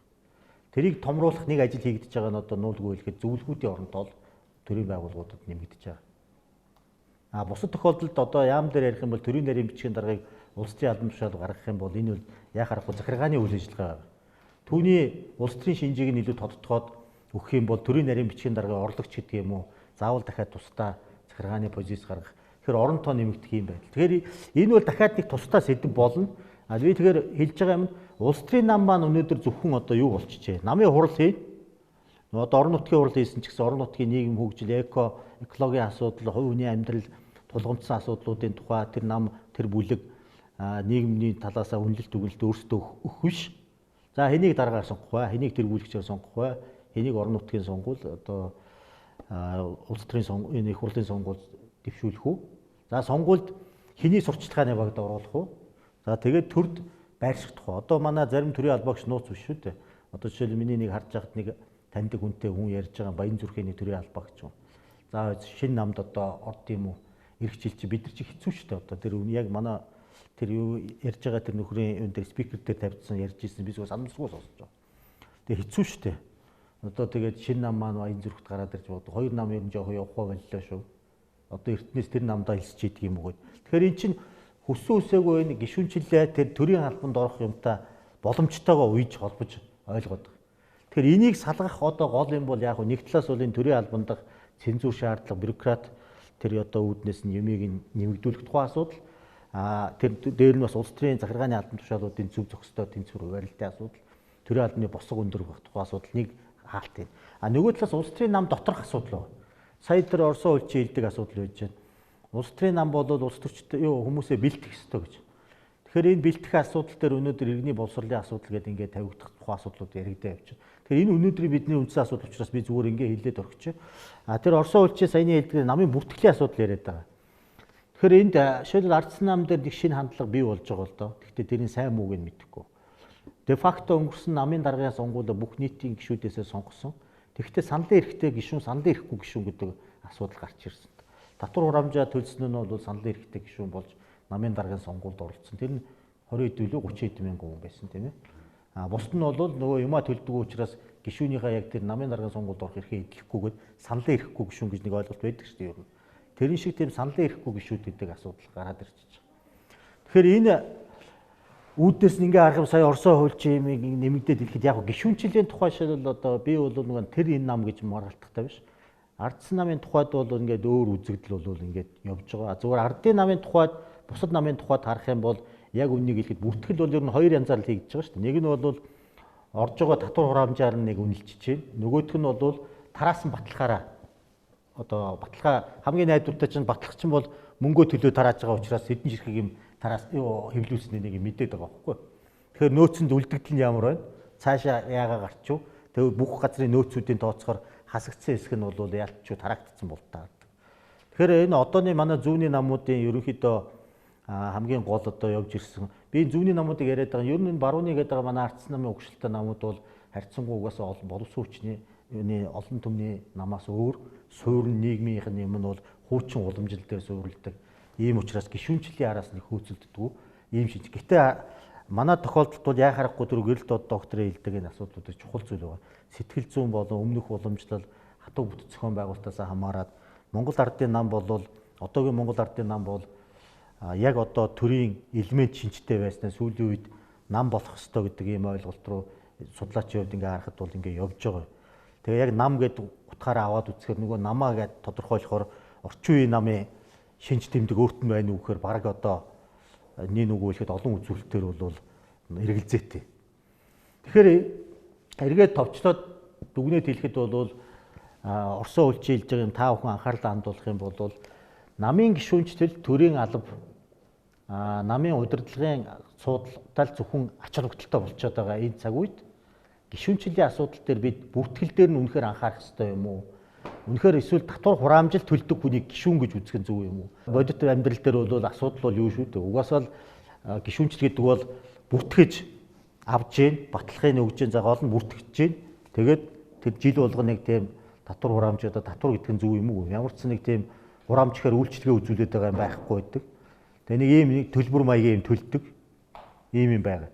Тэгээ энүүгээрээ шинжин ингэ байж байгаа. Тэгэхээр энэ шинжээр нь аваад үзэх юм бол яагарахгүй би бас гэрэлт докторын хэлдэг асуудал дээр сошиал медиа хөгжөөд манай энэ чиглүүлэгчийн бас хэлээд байгаа асуудал дээр бол хувь хүн болгон бие даасан сүргийн сэтгэлгээнээс индивидуал шинжинд давмгайлаад хүн болгон чөлөөт бие гэсэн үзэл бодолтой болоод ирэхээр зэрэг намын одоо сүргэлсэн тогтолцоонд сүргийн тэр дүрм тэрний хатуу тулгалтанд ор байх сонирхол байнгын мөнгө өгөх шаардлагагүй гэдэг үзэл бас их дэлгэрээд ирэхээр дэмжиж байгаа үед л хандив үг нь дэмжихгүй бол уучлаарай гэдэг. Тэгээд тэрүүний тэр гишүүнчлийн тоон дээр бол жишээл би ардын намын жишээн дээр мэднэ л дээ 20 гаруй мянган гишүүнтэй гэдэг. Тэрэн дотор нь одоо юу гэдгийг 80-аад оны сүүлчээр гишүүнээр илжсэн хүмүүс эднэр бол бүгд орцсон. Эргэж нөгөө юмаа солиулаагүй ч хүн байна. Эргэж оролцдоггүй хүмүүс ч бас энэ дотор ороод явж байгаа. Тэгэхээр энийг сая гэрэлт доктор нэг сони юм тавьсан. Тэр нь зөв барууны орнууд бол би нэг сайн мэдэхгүй байгаа. Заавал гишүүнчлэлээ өөрсдөө ил тод байлгах, зарлах, тайлагнах тэр тухайн асуудал бол эргэлзээтэй. Ихэнх одоо орнууд бол чөлөөтөө тайлагнах юмаа өөрөө шийддэг. Зүгээр англи эдний юм харж байхад бол нөгөө жил бүрийн санхүүгийн тайлангаа өгтөө өөрсдөө сайн дураар зарладаг нэг тийм бол байгаа юм. Ихэнх орн бол ер нь зарим нь чихийг зарлахгүй байна, зарим нь зарладаг. Зарлах нь бол улс төрийн сэтгэл зүйн нөлөө үзүүлэх талтай ашигтай гэдэг талаас нь зарладаг юм байна. Эсвэл бол зарлж байгаа нь бол өөрийнхөө нөгөө дотоод хариуцлага нэмэгдүүлэх үүднээс бусдад хэлж тайлагнаж байгаа байдлаар зарлж байгаа юм байна.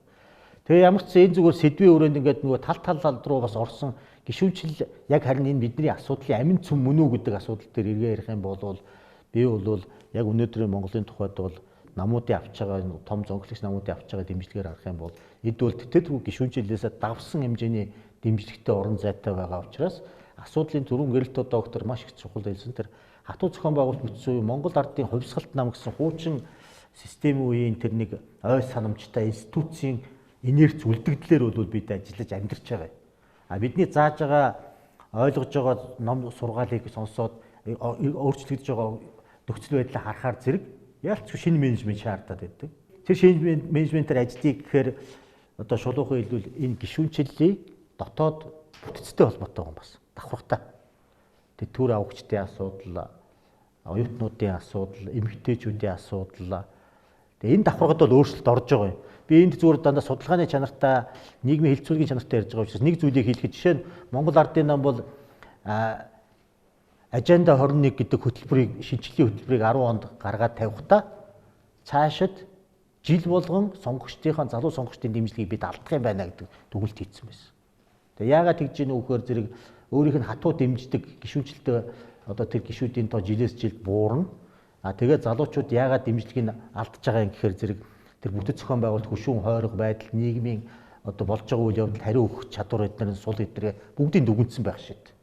Гэхдээ тэгсэн хэрнээ өнөөхөр нь тэр одоо сонгогчд руугаа хандсан менежментийн бүтцийн зохион байгуулалт ямар ч либералчлал зогтсон сошиал медиа юм дээр хийгдэггүй сүүлийн үед харин зүгээр харахад бол сошиал медиа дээр ажиллах том нэгжийг бол анх удаа сүүлийн хэдэн жилд бол ажилуулж чадварчуулах оролдлого бол хийгдэж байгаа нь бол нэг одоо сошиал медианы одоо мэдрэмжтэй гэж хэлж болох юм уу да. Ийм гишүүнчлэл, ийм дэмжлэгийн улс төр гэдэг бол дахиад шинэ асуудал болж байгаа. Энэ бол гишүүнчлэлд бас нөлөө үзүүлэх.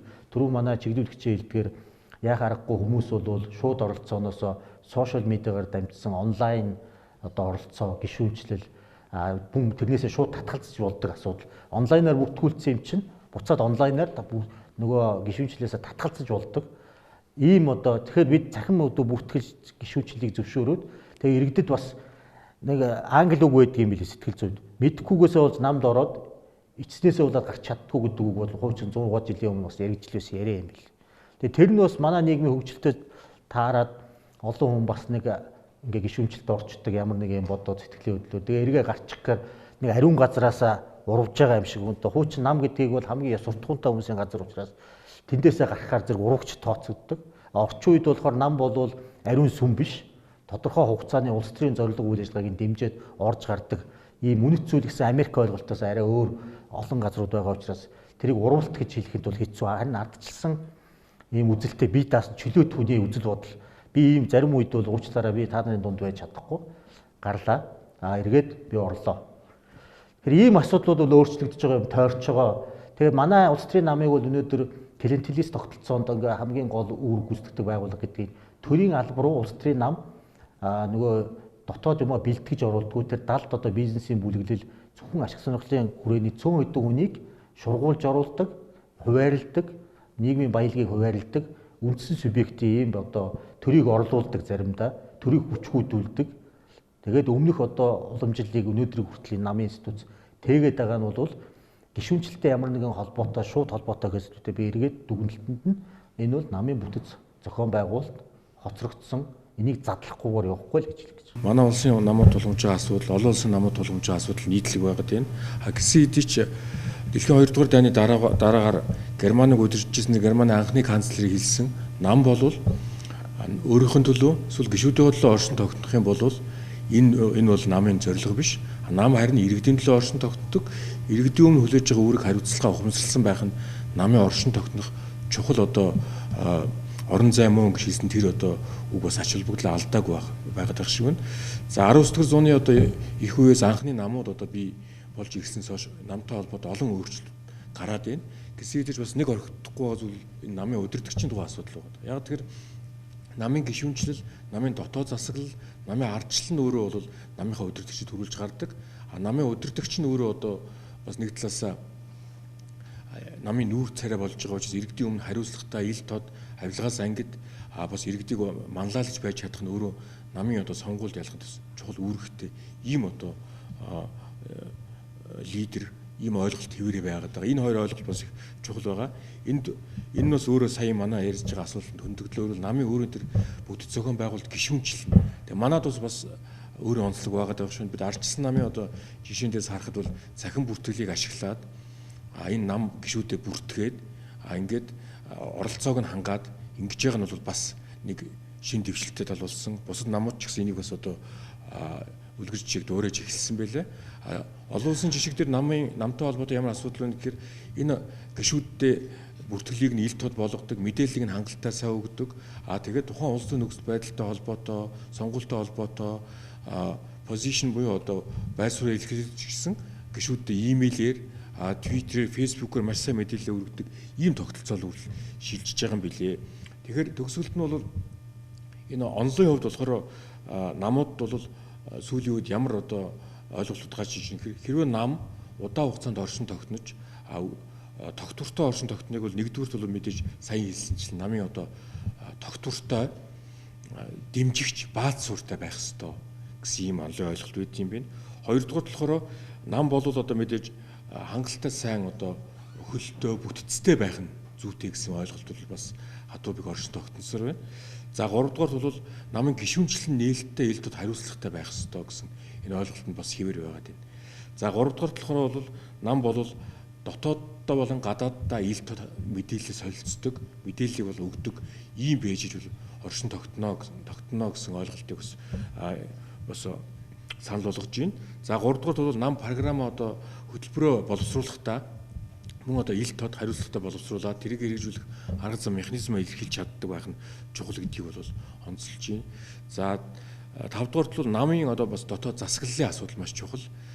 Ил тод ийм засаглалтай авилгаас ангид ийм байх нь чухал гэдгийг онцолж байгаа. За тэгээд мөн одоо нам бол одоо нэгдэлж чаддаг, олон түмнийг мандааж чаддаг тэр одоо ур чадрыг хадгалах ёстой гэж үзэж байгаа. За тавдугаар бол мөн одоо нам бол кампайныг хийж чаддаг. Одоо сая хэлээ сошиал медиаг ашиглаад, бусад одоо хэвлэл мэдээллийг ашиглаад кампайныг хийж чаддаг байх нь намын одоо оршин тогтнод маш чухал одоо гэж үздэг юм байна. За мөн одоо дэлхийн аль ч улс орнууд бол одоо нам одоо ганцаараа дангаараа ялгаа болцсон байна. Ийм учраас аль ч нам эвсийн засгийн газрыг байгуулад ажиллаж чаддаг байх нь маш чухал гэсэн юм бас ойлголт нөгөө намын оршин тогтнож чухал хүсрээд юм байна. За төгсгөлт нь бол нам бол нөгөө бидний хамгийн сайн мэддэг засаглаж чаддаг. Тэгээд хөтөлбөрөө хэрэгжүүлж чаддаг ийм одоо ур чадвартай байх нь чухал гэж. Энэ ойлголт бол онлын хувьд бол намуудын оршин тогтнох хамгийн чухал одоо шалгуур гэж үзэж байгаа юм байна. Тэгэхээр саяхан одоо манай ярьсан одоо оролцогчдын ярьсан зүйл бидний одоо хэлсэн зүйл мань бол тодорхой хэмжээнд хоорондоо холбоотой уялдаатай ийм зүйл болж байгаа учраас та бүхэн төгсгөлд нь манай хэлэлцүүлгийн дүрмийн дагуу одоо оролцогчдоос чөлөөтөө асуулт асуух боломжтой. За ингээд энэ одоо институцэд гишүүнчдээс гадна ямар шаардлагатай байх ёстой юм бэ? Тэр одоо миний хувьд хэдэн гишүүнтэй байна те хатуу гишүүнчтэй байна уу гэхээсээ илүү энэ институцэд энэ нийгмийн амьдрал ийм чухал үүрэгтэй энэ институцэд бид нар ямар шаардлагатай байх юм бэ гэдэг энэ асуудал хамгийн чухал юм. Дээрээс нь бол би мэдээж ингээд Монгол бодлогын нам ер нь гарч ирэх баг нөхцөл байхгүй. Яагаад байхгүй шинэ нам гарч ирэх нөхцөл байхгүй. Би яагаад байхгүй гэж хэлж байгаа гэхээр хоёр үндсэн шалтгаан байна.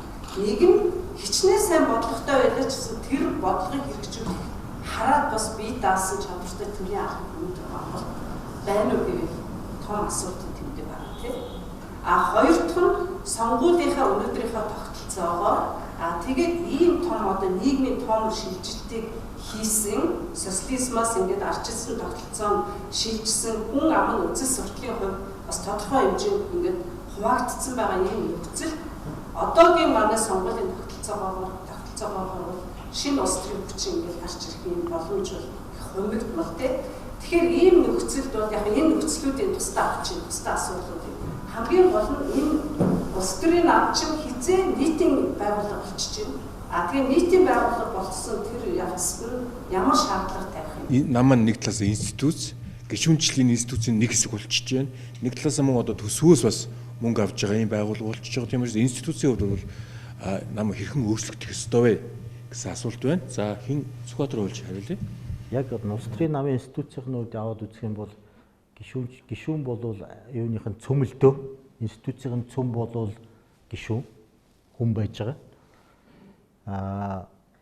Сургачгүй багшийг бол багш гэж хэлэхэд хэцүү байдаг. Тэрнтэй адилхан нам гэдэг бол өөрийн гэсэн дагалдагч гишүүдтэй бол байх нь зүүн хэрэг. Энэ бол авгийнх нь гол амин цөм. Тэгэхээр дараагийн асуудал мөрдлөгөө бол юунаас гарах вэ гэхээр гишүүн юм бол тухайн тэр гишүүн гэдэг бол ганц гишүүн биш л дээ. Тэгэхээр олон гишүүн байна. Тэгэхээр тэр тухайн олон гишүүдийн хүсэл зориг гэдэг тийм шаардлага тэр намын амьдралд бол нэвчиж орж явах хэрэгтэй. Тэрийг нь би дотоод ардчлална гэж яриад байна.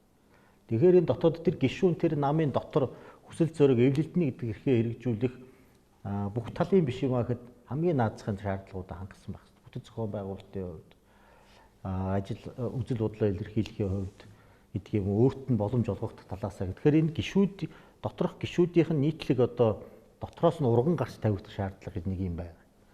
За дээр нь мэдээж түрүү одоо Эрдэнэ жаргал захирлын хэлдэг тэр асуудал үнэ л дээ. Гишүүдээсээ гадна улс төрийн намд олон түмний зүгээс тавих одоо бас нэг тийм шаардлага. Энэ бол мэдээж хууль зүйн бус гэж ерөнхийд нь хувааж болно. Хууль зүйн шаардлага нь бол ойлгомжтой. Тавьж байгаа нөгөө бүртгүүлэхээс ахуулаад намд тодорхой тооны хүмүүсийн тавьж байна. Дээд жүгээр ороход дүрм журам мэдрээ хянуулна гэдэг ч юм бол ингэ явчихсан. За хууль зүйн бус шаардлага нь бол ойлгомжтой. Тэр бол өөрсдөө эвлэлтний гэдэг хэрхээ хэрэгжүүлээд нийгэм олон түмэн хүсэн хүлээж байгаа тэр зүйл ямар нэгэн байдлаар өөрсдөө тэрэнд хариулт өгж гарч ирж байгаа нь бол тэр өөрсдөө тэр шаардлагыг илэрхийлж байгаа тэр зүйл болох байх. Тэгээд дахиад бас эргээд хуваах юм бол улс төрийн намууд хөгжлийн тодорхой үе шатуудтай л да. Эхний үе шат нь бол нам бол байгуулчих нэг хэрэг. За намын дараа бол сонгуульд оролцох асуудал байна. Тэгэхээр намын дотоод амьдралын юмыг бол би ярихгүй байна. Тэр бол дараа нь ингээд явна. Тэгээ нам бол байгуулагдаад нийгмийнхаа хүрээнд бол хамгийн том ихний зорилттой тулгуур нь бол сонгуул байдаг. Сонгуульд орохын тулд мэдээж бэлтгэнэ. Тэгээ сонгуульд ордог асуудал. Сонгуульд ороход тавигдах шаардлага бол ялцчгүй тавигддаг. Тий, сонгуульд орох асуудал тавигдана. Тэгэхээр сонгуульд орох явцад бол мэдээж хэрэг тэгээд сонгуулийн хуулийн заасан шаардлагууд байж байгаа. Нэр дэвшигчээ бүртгүүлэх, нэр дэвшигчээ тавигдах шаардлага гэдэг.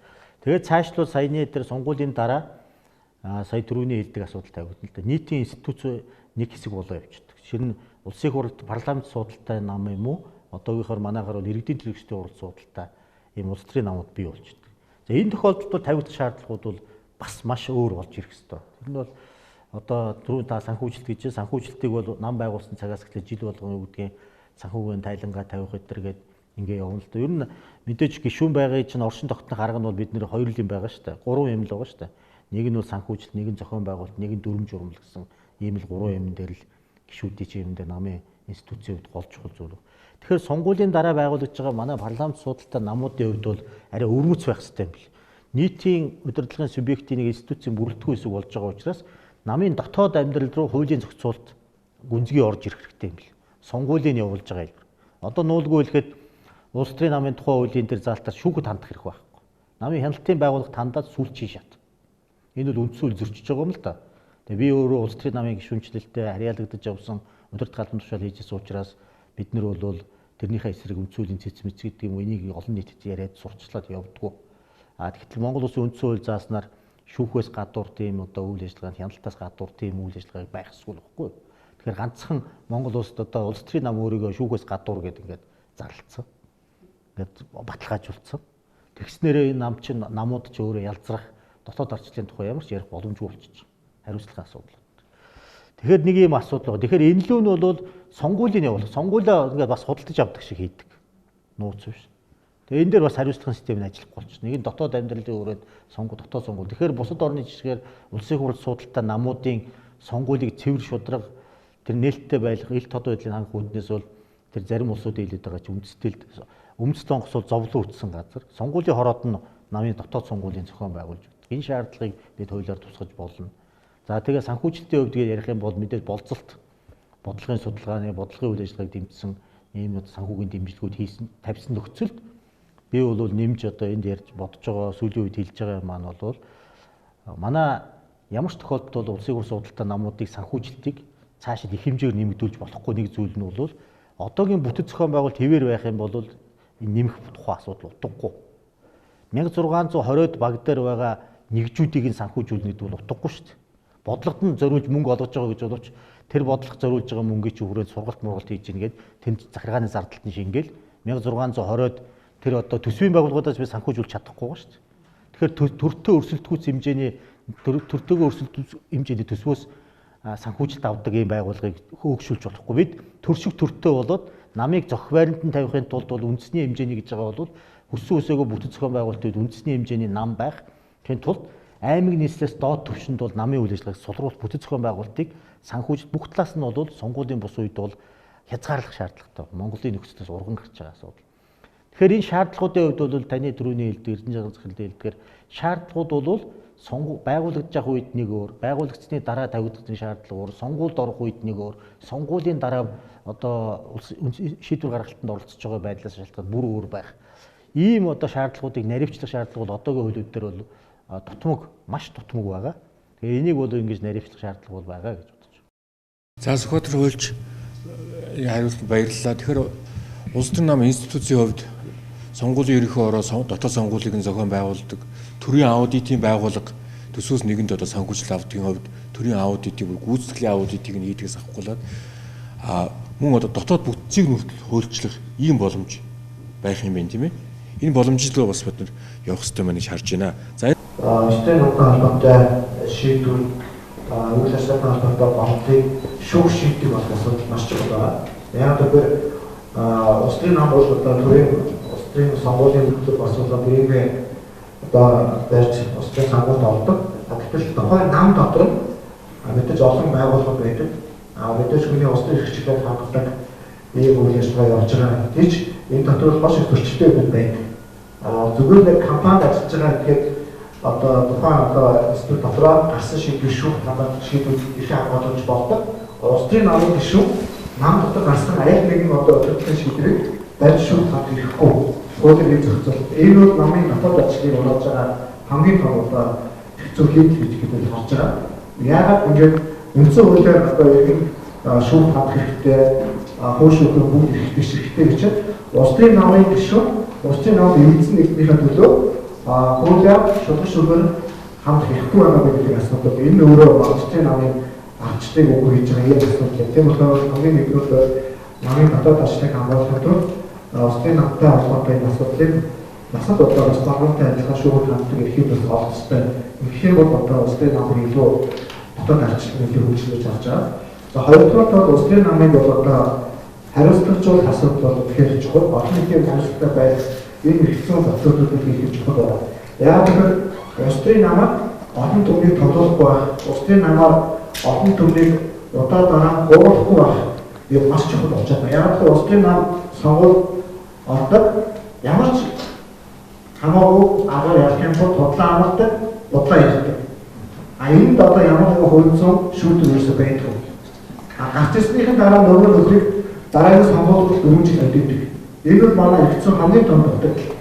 Тэгэхээр бид бол юу гэх мэдээ сонгуулийн үднүүгээр дараагийн одоо сонгуулиар шийдвэр авах чамаа сонгохгүй гэж хүлээдэг үе байсан байж магадгүй. Одоо шинэ нэгэн цаг үе өөр юм шаардж байна. Бид улс төрийн намын тухай хуулинд улс төрийн намыг тараах гэдэг зохицуултаас гадна улс төрийн намыг үйл ажиллагаагийн төдөлзөөдөг, торгодог, хугацаатай үүрэг өгдөг ийм одоо дэд зохицуултуудыг нэн даруй оруулах хэрэгтэй.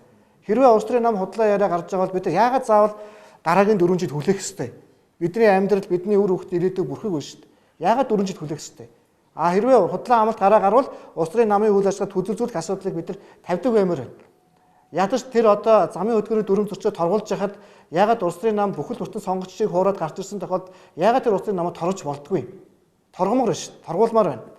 Дээрээс нь мөрийн хөтөлбөрөөр худлаа амлаж гарч ирчээд тэгээд шал өөр мэгээ явж байгаа улс төрийн намыг бид нар мөрийн хөтөлбөр хэрэгжүүлж ажиллахыг даалгасан шүүхийн шийдвэр гаргуулмаар байна шүү дээ. Яагаад бид нар ийм шудраг бус нийгэмд амьдрах хэрэгтэй? Ийм байдлаар улс төрийн намуудыг бид нар орчин үедээ одоо энэ цаг үедээ шаардлагатай зохицуултуудыг хийх юм бол улс төрийн намыг одоо зөв төлөвшөлд одоо явахт нь бол одоо хамгийн том алхам болно гэж харж байгаа. За Орсон хуульчид баярлалаа. Тэгэхээр мөн хэлж дээ тийм ээ улс төрийн намууд шүүхтэр шүүхийн одоо шүүхт одоо оролцох боломжтой. За хөтөлбөрийн биелэлтэн дээр сонгуулийн ерөнхий ороо иргэд одоо хяналт тавьдаг. Хөтөлбөрийн биелэлтийг нь улс төрийн намын одоо бүртгэлтэй нүртэл холбож үзэх ийм боломжтойгоор институцийг бэхжүүлэх чухлыг онцолж байна. Мөн бас одоо энэ дэр нэмж хэлэхэд бас энэ сонгуулийн шүүхийн асуудал ч гэсэн бас энэ төлөвлөгдөх хэрэгтэй юм дээ. Сонгуулийн үед одоо маргааныг шүүхөө шийддэг юм 24 цаг ажилладаг олон улсын шүүхийн жишг байдаг юм билээ. Гэх мэтлэг намайг институцийн бэхжүүлэх юм чухал шаардлага байгааг хоёр оролцогч маань онцлоо. За дараагийн асуултыг доктор гэрэлд тавина. Бид нар бас гадны улс орнууд туршлагыг хараад байна шүү дээ. Жишээ нь одоо Чех бол одоо хөлсний гишүүд орж ирээд дотоод орчлын механизмаар дамжуулаад олигархууд ашигтай үйлдэл шийдвэр гаргаад байна гэсэн ийм зүйлийг мэдчихлээ. Танай намайг магадгүй бүр тухайлбал юу гэдэг намын дарга эсвэл ерөнхийлөгчийн сонгуульд нэр дэвшсэн нөхөр яг ийм арга барилыг ашигласан уу юу та юу гэж бодож байна гэсэн нэг асуулт байна. 1989 онд Монгол Ардын нам 96 мянган гишүүнтэй байсан гэж байна. Одоо бол та сая 220 мянган гишүүнтэй хэлчихлээ. Дээд чөөхөн бүртгэлээр бол 161 300 гэж байна л да. Миний асуух гэдэг асуулт юу вэ гэхээр энэ X коммунист нам дэлхий дээр байгаа X коммунист намууд дотроос хамгийн амжилттай бэхжиж институтчиж улам хүчрхэг болсон нам нь танай нам шийдтэй та юу гэж бодож байна? Ийм өөр нам байдгүй. Асуулт дуусна. За баярлалаа. За асуултын дараалын дагуу Орсон уулж хариулъя. Өмнө нь бол одоо юу гэдгийг намын гишүүний бүртгэл бол одоо тухайн үүр дээр анхан шатн дээр дун шатн дээр байдаг гэсэн. Тэнд бол одоо нам хэдэн гишүүн байгаа, хэд бүртгэгдсэн байгаа, хэдэн өөрчлөлт орсон тэр болгоныг бол мэдэх ийм одоо боломжоос хязгаарлагдвал байсан. Захин бүртгэл орсноороо намын одоо гишүүдийг бүртгэх шилжилт хөдөлгөөн бол үндсэндээ бол одоо юу гэдгийг бүгд ил тод нээлттэй болчихж байгаа. Тэгэхээр энэ тохиолдолд бол одоо юу гэдгийг бүртгэл гэдэг бол цаанаа хүн байгаа шүү дээ. Тийм ээ. Тэгээд тэр хүн маань нэгэнт одоо эргээслийн дугаар холбогдох мэдээлэл өгөөд бүртгүүлсэн тохиолдолд бол энд бол одоо юу гэдгийг өөр одоо хүн орцсон гэх бол ямар ч боломж байхгүй л дээ. Энэ л ишүүлсэн. Гишүүдэд чи хөлслөөд өөрөө юм хөтлөж явуулчаад өөрөө харин 2-300-аар нь тий 2-300-аар нь аваачиж хүн бүртгүүлдэг юм чинь захимаар боломжгүй болчихж байгаа байхгүй. Захимаар одоо өөрийгөө л бүртгүүлнэ тийм үү. Тэгэхээр одоо юу тийм өөр хүмүүсийг бүртгүүлнэ гэдэг асуудал бол бас хэцүү болчих шүү дээ. Мэдээж одоо олонтой янз янзын юмнууд бол байж болно тийм. Гэхдээ энэ бол бид нар таны яриад байгаа бэрхшээлийг шийдэхийн тулд ийм алхам хийсэн. Алдаа оноо байж болно энийг улмс сайжруулна тийм. Ер нь бол монголчууд чинь тогтцсон байгаа одоо юу гэдгийг эрх зүйн, улс төр эрх зүйн соёлч гэдэг юм уу, зан үйлдэл гэдэг юм уу, хэм хэмжээг дагаж мөрдүүлэхээр гаргахлаар яаж зурчих тухай боддог ийм л арт хүн болчиход байгаа шүү дээ. Хуулийг бол дагаж мөрдөх хэрэгтэй үстэй. Дагаж мөрдөх хэрэгтэй байтал энийг яаж зурчих уу гэж ингэж тойрч явдаг ийм хандлага сэтгүүн ойлцсон үед бол бас буруугаар ашиглах явдал бол гарахыг бол үгүйсэхгүй.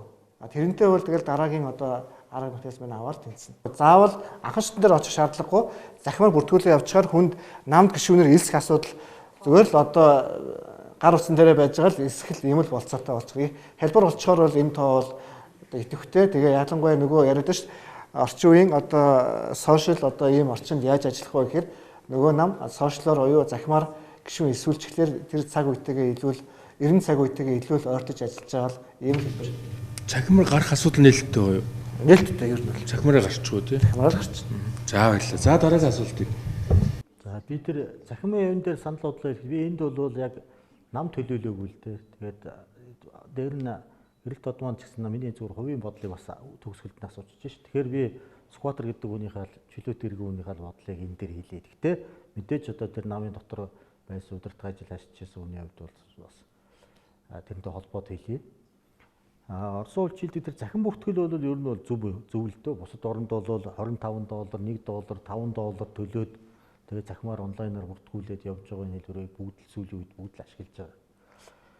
Энэ бол бас шинэ хандлага. Ер нь бол сайнтай муутай гэдэг шиг ардс намын нийт гишүүдээс намын дарга энэ хүндэрсэн нийгмийн институцууд суларчсан байгаа үед бол сонгодог бол хууль ёсны байдлыг нэмэгдүүлэх, шинэ арга хэлбэр нэвтрүүлэх талаасаа бол зөв зохистой юм болсон гэж боддог хувийнхаа. Японд эднэр ч гэсэн нэг хэсэг үедээ хүндрээд ирэхээр нийт гишүүдээс сонгодог, дараа нь болдог. Эднэргээ тэр цаг үеийн тусгал. Монгол Ардын намын хувьд их сонирхолтой асуулт байна. Монгол Ардын нам маань одоо бусад экс коммунист намуудаас илүү удаан суугаад одоо ингээ үлдээд ингээ улам бүр бэхжээд хүчрхэгжээд байгаа бүтц болсон юм биш үү гэдэг чинь сонирхолтой асуулт гэж би яагаад хэлэх гэж байна. Би өөрөө Монгол Ардын намын дотоод шинжилгээ ардчлалын төлөө явдаг хүн. Одоо нэлээд олон жил дотор нь бол бас нэлээд олон жил ярьж явсан хүний нэг. Нийгмийн өмнө бол нэг алдаг оног харагдсан юм нь бол 13 оны тэр 27 дугаар их хурлын дараа хэлсэн зүйл. Дараа нь 15 онд бас энэ намаасаа гарлаа штэ. Гарахтаа бол зарим хүн чинь урвлаа барилаа гэж чинь гарахтаа бол би чинь өргөдөлтөө хэлсэн юм би. Яг энэ намын байдлыг дүүс 3 асуудал. Нэг нь Монгол Ардын наманд үжигэрсэн энэ одоо өгшөрсөн энэ бүтэц хачиг шиг наалтсан бүтэц нэгдэл мөнгө сүлжээнд ловрийн сүлжээнд дулдуутсан ийм юмыг би эсэргүүцэж байна гэж. Хоёрдугаарт энэ бусармаг үйлдэл нь бол Монгол Ардын шинжилэлд том саатдтгор учруулж байгаа учраас би энэ шинжилэлд хувь нэмрээ оруулахын тулд энэ намаас гарч байна гэж. Гурав дахь нь бол Монгол Ардын нам цаашид Монгол Ардын хувьсгалт намын гишүүдийн хүсэл зориг ирмэлцлийн дагуу улс төрийн нэгдмэлийг цул хүч шинэ хүчин болж зохион байгуулагдахыг уриалж байгаа гэж. Ийм гурван зүйл. Тэгээд Монголын төлөө зүтгэх нь бол бидний одоо үргэ гэж. Энэ бол хувийн гишүүнийхээ хувьд бол Монгол Ардын намыг би юу гэж үздэг вэ гэхээр яг үнэн л дээ. Энэ бол төр намыг орлуулсан одоо хэлбэл хашаалтанд хэлбэл өвмөц бүтэц. Монгол төр ёсны уламжлалд алдагдсан 1911 онд тусгаар хөтөлбөрөөр сэргээ мандуулсан 21 онд буцаад олж авсан хувьсгалаа хийгээд олж авсан гэдэг. Тэгээд дэлхийн нийтээр хүлээн зөвшөөрөгдсөн нь бол нэгдсэн үндэсний байгууллагад одоо сайн хэллээ шүү дээ 61 он гээд ингээ явцсан. Тэгээд 45 онд бол тусгаар хөтөлбөрөөр баталгаажуулсан гэхээр бид бол мэдээж төртөө байсан тодорхой болж байгаа улс орнууд хамтын нийгэмлэгт ороод. Тэгээ энэ гэхдээ төртөө байхдаа үндсэн хуулиндаа заасан социалист тэр одоо онцлогтой нь бол яг Монгол Ардын хувьсгалт нам удирдан төр нийгмийг удирдан зохион байгуулалт цорын ганц хүчин гэж заасан. Ингэснээрээ бол Монгол Ардын хувьсгалт намын бүх бүтэц, бүх нэгжид нийгмийн бүх нэгжид суурил үүрлээд бүх үзэл бодол, бүх юмыг зааварлах үүрэгтэй байсан. Тэгэхээр нэг талаас нь харах юм бол зарим олон тохиолдолд төрийн үүргийг гүйцэтгэсэн. Мөн тодорхой тохиолдолд намын үүргийг гүйцэтгэсэн. Тэгэхээр ийм төр намын хослон шинжтэй удирдлагын бүтэц байсан. За энэ нь бол одоо хүртэл инерцээрээ энэ намын бүтэц зохион байгуулалт стил одоо хүртэл тэнд байж байгаа гишүүдийн тодорхой бүтэцэд энэ чиглэлээр ажиллаж байсан хүмүүсийн юм бол хадгалагдаж идэг. Тэр нь намын сахилга дүрм журмд хадгалагдаж байгаа. Зөвхөн сүүлийн жилүүдэд бол энэ бүтэц бол арга ажиллагааны хувьд сэтгэлгээний хувьд бол эвдэрч байгаа. Цагийн ирэхээр түрүүн өөрөө хэлсэн 25-аас 30 жил болоод юм бол гишүүнчлэл солигддог гэдэг шиг ерөнхийдөө бол хатуу дэглэмтэй сонгуульд хөлсгүй үн хөлсгүй оролцдог байсан бол сүүлийн жилүүдэд төлбөр илүү одоо шаардаж сонгуулийнхаа сурчлаганд оролцох гэдэг юм уу. За дээр нь бол хөшүүн олон бүтцүүдтэй байж байгаа маш их санхүүжилт шаарддаг. Тэр санхүүжилтийг нь одоо схемүүд одоо сая гарч ирлээ ч 60 тэрбумын схем гэдэг чинь бол төрийг зарах тэр урдлага гэдэг чинь бол намынх нь нөлөө бүхий одоо намдаа бол эхний 5 дурах удирдлагын албан тушаалтан бол ийм асуудлыг зохион байгуулалт хийгээд бэлтгээд ингээд явсан байдаг. Тэгэхээр энэ болгон чи юу харуулж байгаа нөхөр энэ бол зохион байгуулалт улам хүчрэгдсэн биш. Бүтэц өөрөө нийгмийн эрэлт шаардлагыг явж ирсэн хүчрэгдсэн. Монгол төр сул байхын ирээр бол 90 он 2000 оны үед бол Монгол Ардын хувьсгалт нам яа харахгүй хүний нөөцийн боловсон хүчний давуу талтай байдаг. Сонгогчд хүртэл ярихдаа яа харахгүй л одоо бас нэг ардсан нам зөв юм ярих юм. Дааж ард нь одоо хүний нөөц байхгүй. Нэг манай том ерөнхийлөгч хэлсэн шүү дээ. Нэг хүнийг хүний нөөц байхгүй хулгайч нарын нөөцтэй гэдэг шиг Монгол Ардын хувьсгалт намд нь хүний нөөц байна. Даанч одоо ардчсан чанар бодлогын хувьд бол дутмаг юм да гэж. Ардсан намд нь бол сайхан бодлого байна. Даанч хүний нөөц байхгүй. Тэгэхээр одоо тийм байдалтай явж ирээ төр сул байсан учраас ингээд явсан. Гэхдээ хөгжил юм болохоор Монголын төр бас өөрийгөө шинээр эмхлэн зохион байгуулагдаад би бас энэ галтгоонд нэс үед Монголын төрийн хүчин чадал багаар ч гэсэн нэмэгдэж байгаа юм. Одоо 10 20 жилийн өмнөд харьцуулбал Монголын төр чинь их хэмзэг хөөрхий бас их шалахгүй тийм байлаа шүү дээ. Ингээд төр маань ингээд жоохон нэмэгдээд иргэд маань бас нэг иргэний нийгмийн үр хөврөл ингээд нэмэгдээд ирсэн чинь нам маань гүйцэтгэж байгаа үргэн төрийг оруулж ирсэн бол төр шахагдах шаардлагатай болсон. Энэ иргэний нийгэм хөгжөөд ирэхээр намын одоо дангаараа эзэлж ирсэн монопол орон зайд бол асуудал үүссэн. Ингээд ирэхээр Монгол Ардын хувьсгалт нам дангаараа улс орныг засаглах, хуучин хэвээр явах, ингээ явах болж чадамж нь бол шахагдаад 2008 оны сонгуулиас хойш дотор нь бие хурлын гишүүн болоо орсон юм нь өөрөө улс төрчид ухамсарлсан мэдэхгүй баяр дарга бол 45 суудалтай мөртлөө ардсан намтай засгийн эрх барьсан бол юу харуулсан бэ гэхээр зэрэг Монгол Ардын нам цаашид дангаар засаглах өөрийнхөө потенциалыг бол ерөнхийдөө бол шавхацсныг бол де факто бол би харуулсан гэж боддог. дөрөв хэлдгээр эвсэх тийм шаардлагатай соёлтой байх шаардлага үүссэн. Тэгээ ингээ хэлэхээр таны хэлээд энэ дээр зөндөө юм хэлж болно. Тэгэхээр ямар ч сан та санаа ойлгож байгаа. Тэгэхээр Монгол ардын нам бол эргээд Монгол ардын хувьсгалт нам гэдэг нэрээсээ салсан. Тэрнээс салан тусгаарласан хэсэг гарсан. Тэгээ дотоод бас зөрчил олон юмыг харах юм бол улам хүчрхэгчих биш. Одоо нийгмийн шинэ эрэлт шаардлагын дагуу дахин нэг бүтэц зохион байгуулалтыг эргэж харах. Одоо улс төрийн намын тухай хууль хийнэ гэдэг байгаа чинь үндсэндээ Монгол ардын намыг яаж өөрчлөх үү гэдэг л хууль байхгүй. Ууг нь тэгж ойлгуул. Тэгэхээр өөрийгөө өөрчлөх хүсэл зориг, өөрийгөө өөрчлөх тэр чадвах нөөц боломж тэр одоо хэр байгааг бол би өнөөдөр хэлэхгүй. Би бол улсын хурлын дарга зөвлөж байгаа үнэ. Улсын хурлын дарга бол харьцангуй одоо зөвлөлтөх ардчлал буюу тэр хумсартай ардчлал deliberative democracy гэдгийг чинь бол баримтлагч хүн.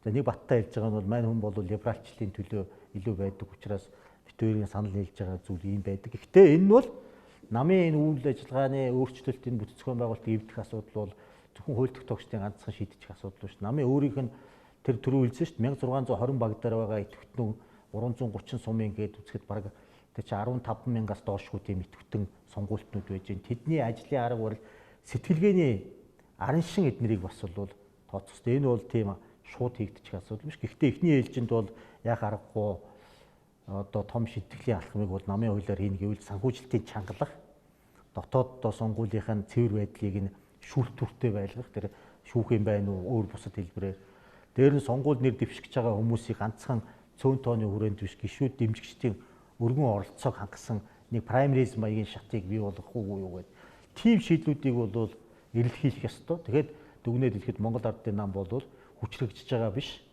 Эргээд нийгмийнхаа одоо ардсан намтай адилхан хоёулаа дэмжлэг байр суурь алдчихж байгаа гэдэг хүн шахалтанд орцсон ийм байдалд байгаа. Энэ нь бол эргээд л ганцхан юу шүү дээ. Энэ бол хүчрэгжиж байгаа юм биш.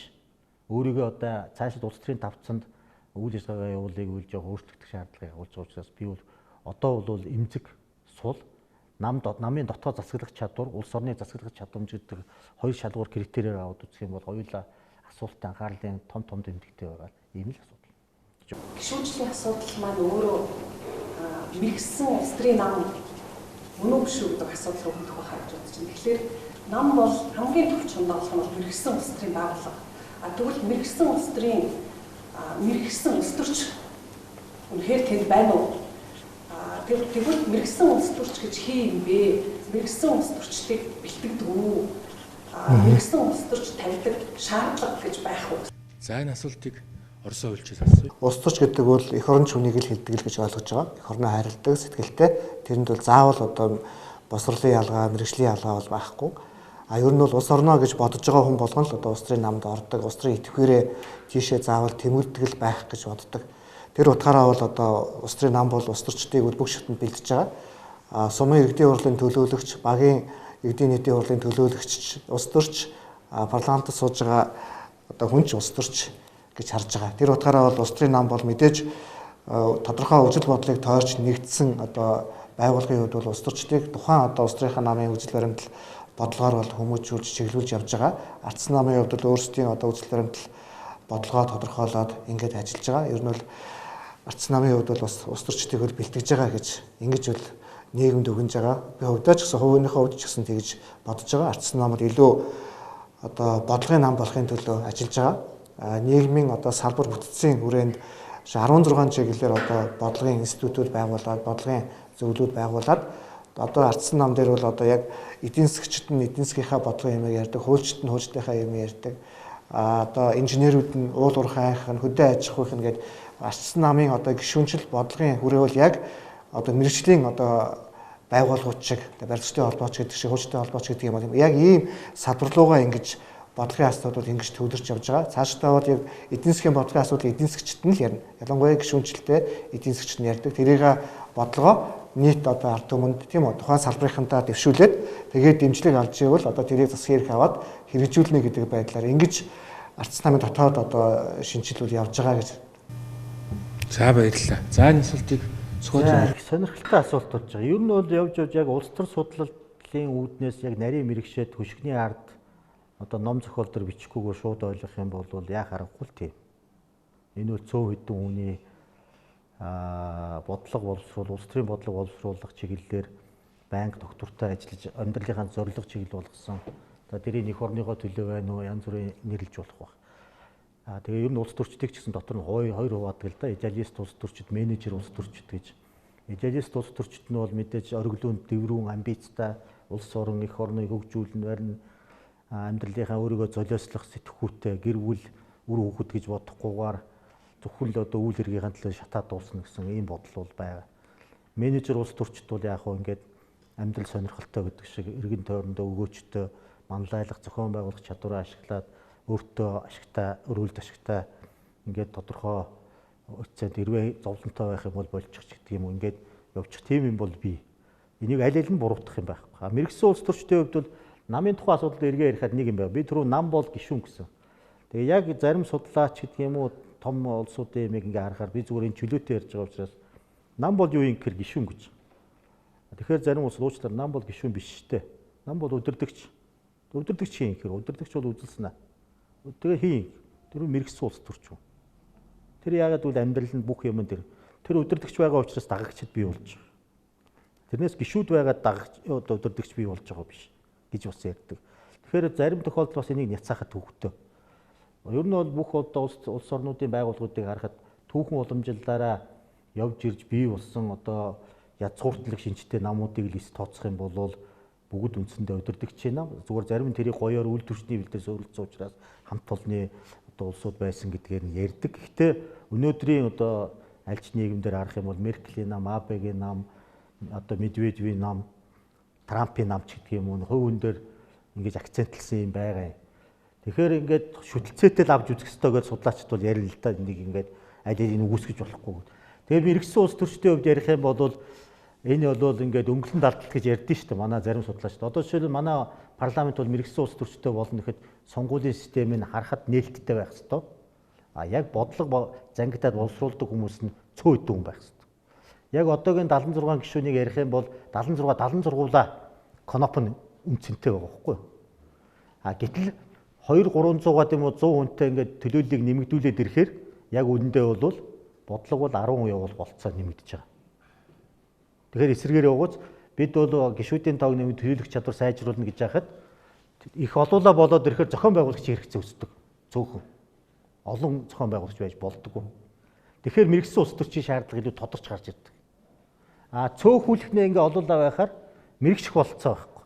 Чамтай адилхан ингээд бүх юмд оролцогч учраас нийлүүл тэр улсууд мэрэгшээг улсууд чинь нийлээд чамаага омрох авч хаяад байгаа учраас тэн дотор нөгөө хүндээ таалагдахын тулд одоо би нэг энгийн зүгээр юм хэлж байгаа. Тэгэхээр таны түрүүний хэлдэг бол Вебер эднэр бол улс төр бол мэрэгжил гэж хэлсэн. Тэр утгаар нь харах юм бол яа харахгүй мэрэгсэн улс төрчд ажиллах шаардлагатай. Тэгээ улс орны доктортой байдал төлөвшөлж гэсэн өөрөө энүүгээр тогтно шүү дээ. Одоо хэвлэл мэдээллийн байгууллагад манайхан ч бүх сэдвээр ордог сэтгүүлч ихтэй байна. Гэтэл зөвхөн одоо хөрөнгийн биржээр занималтсан одоо сэтгүүлч байна. Сонгуулийн асуудлаар занималтсан, хүүхдийн эрхийн асуудал, зөвхөн биеийн үнэлтийн асуудлаар дагнасан, хүний наймаагаар дагнасан гэдэг юм. Тэд нар дандаа мэрэгсэж байгаа. Тэрийн шиг Монголын улс төр одоо янз бүр болоод ингээд зах замбраагүй хэмжээ хязгаар нь олдохгүй, эренбэлэгдэх болцоогүй байгаа нь бол энэ мэрэгсэж чадаагүйтэй холбоотой. Тэгээ энийг ярихаар ер нь эренб дараа гэж байх ёсгүй. Манай хөгжлийн шат байгаа хгүй. Хөгжлийн эхний гараа байгаа учраас бид бүгд ойролцоо төвшөнд байгаа. Тэгэхдээ нөгөө хүнийгээ ялгараад юм уу тодорхой кастлах гэдэг иерархи маягийн юм үүсгэхэд тэрийг үүсгдэг. Тэр эрх дарахтаа цөөх бий болох гэж нам дотор. Одоо намын сахилга ярихаар намын дарангуйл ярьдаг болчиход байгаа шүү дээ. Тэгэхээр намын сахилга байж ш мэрэгсэн улс төрчид бусад гэж ялгарл бий болно. Тэгэхээр намын сахилгын асуудлыг өнөө цагт намын даргын дарангуйлтай хольж чадах байгаа учраас намын сахилга бэхжихгүй тохиолдолд намд ингээд ямар нэгэн тийм шатлал бий болох боломжгүй. Ийм л юм байна. За баяр. За одоо хоёр асуулт байгаа учраас хоёр асуултыг зэрэг аваад нэг минутанд хариулаад ингээд хэлцүүлгээ дуусъя. За хоёр оролцогчоос болохоор асуулт би нэг кейстэй холбож ярих гэдэг. Орон нутгийн судалгааны ажиллаар явж байхад хөдөө орон нутгийн одоо сумд амьдарч байгаа хүмүүс бол бид нар сонгуульд манай нам ялгдах юм бол 4 жилийн хугацаанд энэ одоо орон нутагт амьдрах ямар ч болцоо байдгуумаа. Захиргаагаараа ороход эртээ тулаа үтсэн мэт байдаг. Тэгээд 4 жилийн хугацаанд та нар юу хийдэг гэхээр бид нар хот хүрээ рүү явж ажил хийж байгаа намаа ялгаар буцаж ирдэг гэж байна. Тэгэхээр хоёр оролцогч маань яг энэ өнөөдрийнхөө одоо хилцүүлгийнхаа шийдэлтэй холбоотойгоор өөрсдийнхөө байр сууриас энийг хэрхэн шийдвэрлэж болох вэ? Анхны алхам нь юу байж болох вэ гэдгийг тайлбарлаж өгч байна. Төрийн албан хаагчдыг бол ингэж хомруулж халж болохгүй. Ер нь бол улс төрийн салбарт явж байгаа хүн бол мэдээж сонгуулийн үр дүн улс төрд орж байгаа бол бас эрсдлээ бас тооцсон байх хэрэгтэй. Хэрвээ одоо юу гэдэг улс төрийн албан тушаал хасж агаад за улс төрийн намаа сонгуулиар нам нь ялагдчихж байгаа бол ийм хэмжээний эрсдэл ирнэ гэдгээ бас тооцол байх хэрэгтэй. Жирийн одоо юу гэдгийг албаагч юм уу жирийн хүнтэй харьцуулах юм бол тэр хөл нэгэнд нийтийн төлөө явж байгаа бол бас тэр хэмжээний эрсдлүүд тийм ээ тэр хэмжээний одоо үр дагавруудыг бас амсгал юутэл болно л доо. Улс төрчийн хувьд бол хариулж байгаа шүү. Яг ийм улс төрч орон нутгад байгаа ийм улс төрч ийм одоо бэрхшээл тулгаруул тэгээд дараагийн сонгуул хүртэл тэгээд одоо улс төрийн одоо муу ажилласан байх гэсэн үгтэй сонгуульдаа ялж чадахгүй байна гэдэг чинь тэгэхээр бол үр дагавраа хариуцлага үлээгээд тийм 4 жилийн одоо хүлээлт бол зайлшгүй гарч ирэх баг. Тэрийг бол Макс Веберийн одоо үг байдаг шүү дээ тийм одоо ингээд одоо улс төрд одоо орж байгаа хүмүүс тийм үү одоо үзүүлэх тэр дарамт тэр бэрхшээлийг тийм ээ сайтар ухамсарласан байх хэвээр юу ч бас гарч ирж болно шүү гэж тэгээд судлаачийн хувьд хэлсэн байдаг. Тэгэхээр тэр үг л одоо энд бас илүү ойлгомжтой тохирох байх та. За сүүлчийн асуулт нь Скотер болж. За тэгээд яг орон нутгийн улс төрийн тухайд бол бид нэр үндэсний хэмжээний улс төр орон нутгийн улс төрийг эхлээд бол ялгах салгах шаардлага байгаа. Тэгээд орон нутаг бол мэдээж орон нутгийн амьдрал иргэд учраас өөр нэгэн улс төрийн онцлогтой. Гадны орнуудын жишгээр харах юм бол намуудын оролцоо бол аль ч орнуудад бол байж байгаа. Зүгээр би Монголын нөхцөл дээр бид шилжилтийн үеэс одоо капитализмын гэдэг юм уу их үед би бол орж ирж байгаа гэж үздэг хүн. Тийм учраас бидний зохицуултууд бол тухайн үеийн одоо стандарттай ингээд тогтцсон улс орнуудаас арай өөр байх ёстой. Хүч уламжлалаас гарахын тулд бол дэлхийн шинтгэл явуулсан, реформ явуулсан аргыг харах юм бол юмыг блоклох, тастаж хаях тийм аргуудыг бол хэрэгэлдэг байхгүй. Тэгэхээр юун төрөн бол багууд дээр намуудын нэгжийг 1620 баг дээр би бол энэ нам төлөөлөөгүй шүү. Энийг хэлэхээр зэрэг зарим хүн эмзэг хөл тайрах гэж байна гэж ярина. Одоо ч нэг сүлжээ байгуул тэрний хөлийг таслан бослно гэдэг яриад гардаг болчихлоо ш. Би үнийг ялна гэхээр. Тэгэхээр би үл тэр аль нэгэн намыг биш. 1620-д багийг тэр намын байнгын ажиллагаатай одоо намын салбар үүрэг хураг байгуулах эхний ээлжинд бол хориглох ёстой гэж боддог. Түрүүн гэрэлтод судлаач энэ одоо хилээд байгаа тэр асуудал битээр өрнө санал бодол хуваалцдаг л да. Тэрэн дээр нэгддэг гэж ойлгодог. Энэ асуултыг яагаад зөрүү тавих зүг гэж үзсэн. Ер нь нүсэр бүтэц нүсэр зохион байгуулалтыг л хязгаарлах бүх талын арга хэмжээ шийдэл нь. Түүнээс гишүүнчлэлтэй ноцтолтоод за гишүүнчлийн бүртгэлийг янзлая гэвэл олон шийдэл бий. Төрөний хэлдгээр шууд одоо гишүүнчлэлийг дэмжихгүйгээр батлан даагч гаргахыг шаарддаг болж бол нэг хүнээр батлан даалгадаг. Бөөндөж илсүүлэхгүй байхыг хориглох хэрэгтэй. Нэг дор одоо 1000-аар нь 100-аар нь илсүүлдгийг хориглох хэрэгтэй. Гишүүнчлийн юм дээр болохоор магадгүй одоо лимит тогтоох гэдэг юм уу янз бүрийн тэр жишээл бүртгэл дээр бол тэгж тавьж байна. Тэгэхээр ер нь бол зөв асуудал бол гишүүнчлэлтэй хөөцөлдөхөд бол ингээд бүртгэлийн шалгуур малгуур гэвэл янз янзын аргууд байна. Гол шийдэл нь бол нүсэр бүтэц нүсэр зохион байгуулалтыг нь хязгаарласан байх ёстой. Энийг санхүүжилтийн системтэй уух хэрэгтэй төсвийн дэмжлэгтэй.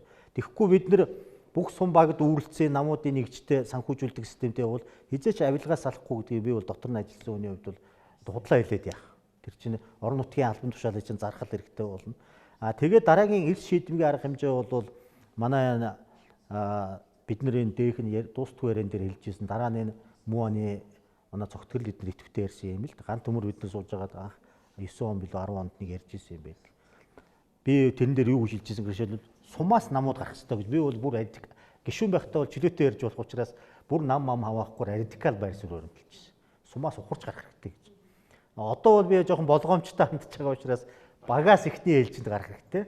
Чадвал одоо 3000 хүртэлхүү амтаас сумаас бол тэнд байнгын нэгжүүд татан богдох хэрэгтэй. Магадгүй 3000-аас дээш нь бол цөөн учраас тэн дээр бол магадгүй арай олон тоотой байгаа учраас намын нэгж зохион байгуулалтууд бас тодорхой хэмжээнд байж нэг хүмүүсийг нэгтгэх ажлыг төр сул байгаа учраас бас жоохон байх хэрэгтэй байна. Ер нь иргэний нийгэм оршин тогтнох ундрах их усүр бол сум баг хороо 3. Ер нь сум баг хороонд Монгол улсын одоо сум баг хорооны амьдралд улс төрийн нам хамгийн байж болох минимум түвшинд хүргэх нь л одоо бидний гол зорилт. Ингэснээрээ бол нам монопол байдал халагдахаар иргэний нийгмийн клуб, санаачлага, иргэд өөрсдөө зохион байгуулах сөөх, мөөх бусад асуудлууд гарч ирж намын одоо тэр гарын атгах чад одоо бол урд нь атгадаг ус одоо бол атгах чадахгүй өрнө нэг тэврээ суудсан олон зав шүү дээ. Энэ тэврэлтээс нь бол салах тийм л гол үндсэн шийдэл бол тэр зорилт бол хамгийн минимум түвшинд энэ коммуны одоо түвшинд бол намуудын оролцоог бол устдаггүй маа гэхэд багасгах тийм л асуудал. Өнөөдрийн сэдвтэй холбогдуулаад хатуу гишүүнчлийн эсрэг байр суурийг барьж байгаа. Тэгээд хатуу гишүүнчлэхгүй байх нь энэ саяны асуултаас шууд холбоотой юм уу гэж бодож байгаа. Орон нутаг буюу баг, сум, аймгийн түвшинд улс төрийн намаар хуваагдах энэ эдэлтэй. Жишээлбэл би 2016 онд дэвшээд айлаар явж байхад яриа агуулгыг бас сайн ойлгочоод дэмжиж байгаа. Гэхдээ одоо намд орохгүй бол ерөөсөө ажилгүй болох гээд энэ амьдрал маань асуудал шийдэгдэхгүй байна гэд. Өмнөх 4 жил бид нар жишээлбэл ардчилсан намын гишүүд байсан ам бол тавуулаа. Одоо энэ эх 4 жил бид нар манын гишүү болцоо гэж хэлж байгаа байхгүй яриаг сонссны дараа. Гэх мэт тэгэхээр хувь хүний үнэт зүйл үзэл бодол үзэл суртахуунаараа хуваагдахгүй одоо намд элсэхгүй илүү өөрийнхөө амьдралыг шийдэх маягаар улс төрийн намд орж байгаа нь өнөөдрийн манай нийгмийн эмгэнэл шүү дээ тий. Тэгэхээр энэ одоо улс төрөөс залхсан улс төрийн намуудаас алс байхыг хүссэн өмнө нь байсан манай улс төрчид бас нэлээд одоо бурангүй ийм үлгэр жишээ үзүүлсэн байхад улс төрийн намаар улс төрийн нам гишүүнчлэлээр өрсөлдөх бол маш өрөөсгөл боломжгүй болсон зүйл. Тэгэхээр ерөөсөө одоо энэ үндсэн хуулийн нэмэлтэд өөрчлөлт оруулах гэдэг гол санаа нь өрсөлдөөнд одоо давуу талыг бий болгох нэг гол арга зам нь намын гишүүнчлэлээр л байр болчиход байна шүү дээ. Тэгэхээр энэ нь эргээд иргэдийн маань сонгох болон сонгоход ирэхэд бас сөрөг нөлөө үзүүлж байгаа. Жишээлбэл сонгомоор байгаа үнэ нь маань юм уу аан гэд 20,000-аас дээш хүнтэй гишүүнтэй намд эсхийг хүсэхгүй гисэн ирнэ бас эрсдлийн өөрийн зоргоо гаргая одоо улс их орны төлөө өөрийгөө зориулъя гэж шамдангуй явж байгаа хүнд бол сонголтгүй болно шүү дээ 20,000-аас доош гишүүдэд шин тутам намд орох. Яг нэг шийдлийн манайхан тэгж яриад байгаа. Тэр бол бас байж болно. Гэхдээ чадах болов намуудыг орон нутгийн сонгуульд яг сумын иргэдийн төлөвшөлтийн урлын сонгуульд нэр дэвшүүлэх одоо ирэхгүй байх тухай асуудал бол нэлээд ярьдаг. Тэр бол нэлээд талаас нь бодож үзэх асуудал юм шиг байгаа. Тэр бол шийдэл бас тодорхой хэмжээнд бас байж болох үз. Гэхдээ шүүмжлэлтэй бий л дээ энэ дэр. Би нэг зүйлд очихоо хэлэхэд бол ер нь бол ингээд одоо гишүүнчлэлийг бол одоо хязгаарлалын багасгал гэдэг ийм сэдвүүтэй мэтгэлцээ өрнөж штэ. Би бол энэ дээр төгсөлт нь юу гэж хэлмээр байна вэ гэхээр ер нь бол улс төрийн намын одоо гишүүнчлэлийн тоо бол орчин үеийн нийгмийн одоо энэ хөгжилтэйг холбогдуулаад угаасаа л буурч байна.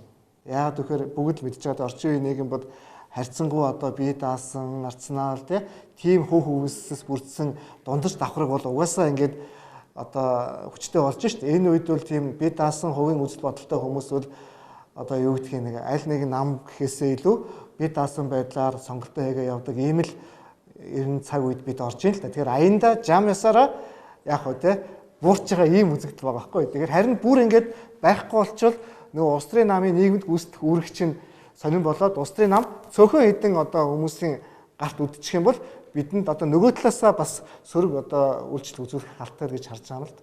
За тэгээд өнөөдрийн хилцүүлгэнд оролцсон Сүхбаатар хуульч, Орсон хуульчнарт баярлалаа. Өнөөдөр хилцүүлэг маань үүгээр дуусж байна. Та бүхэн талархал илэрхийлье. За баярлалаа. За.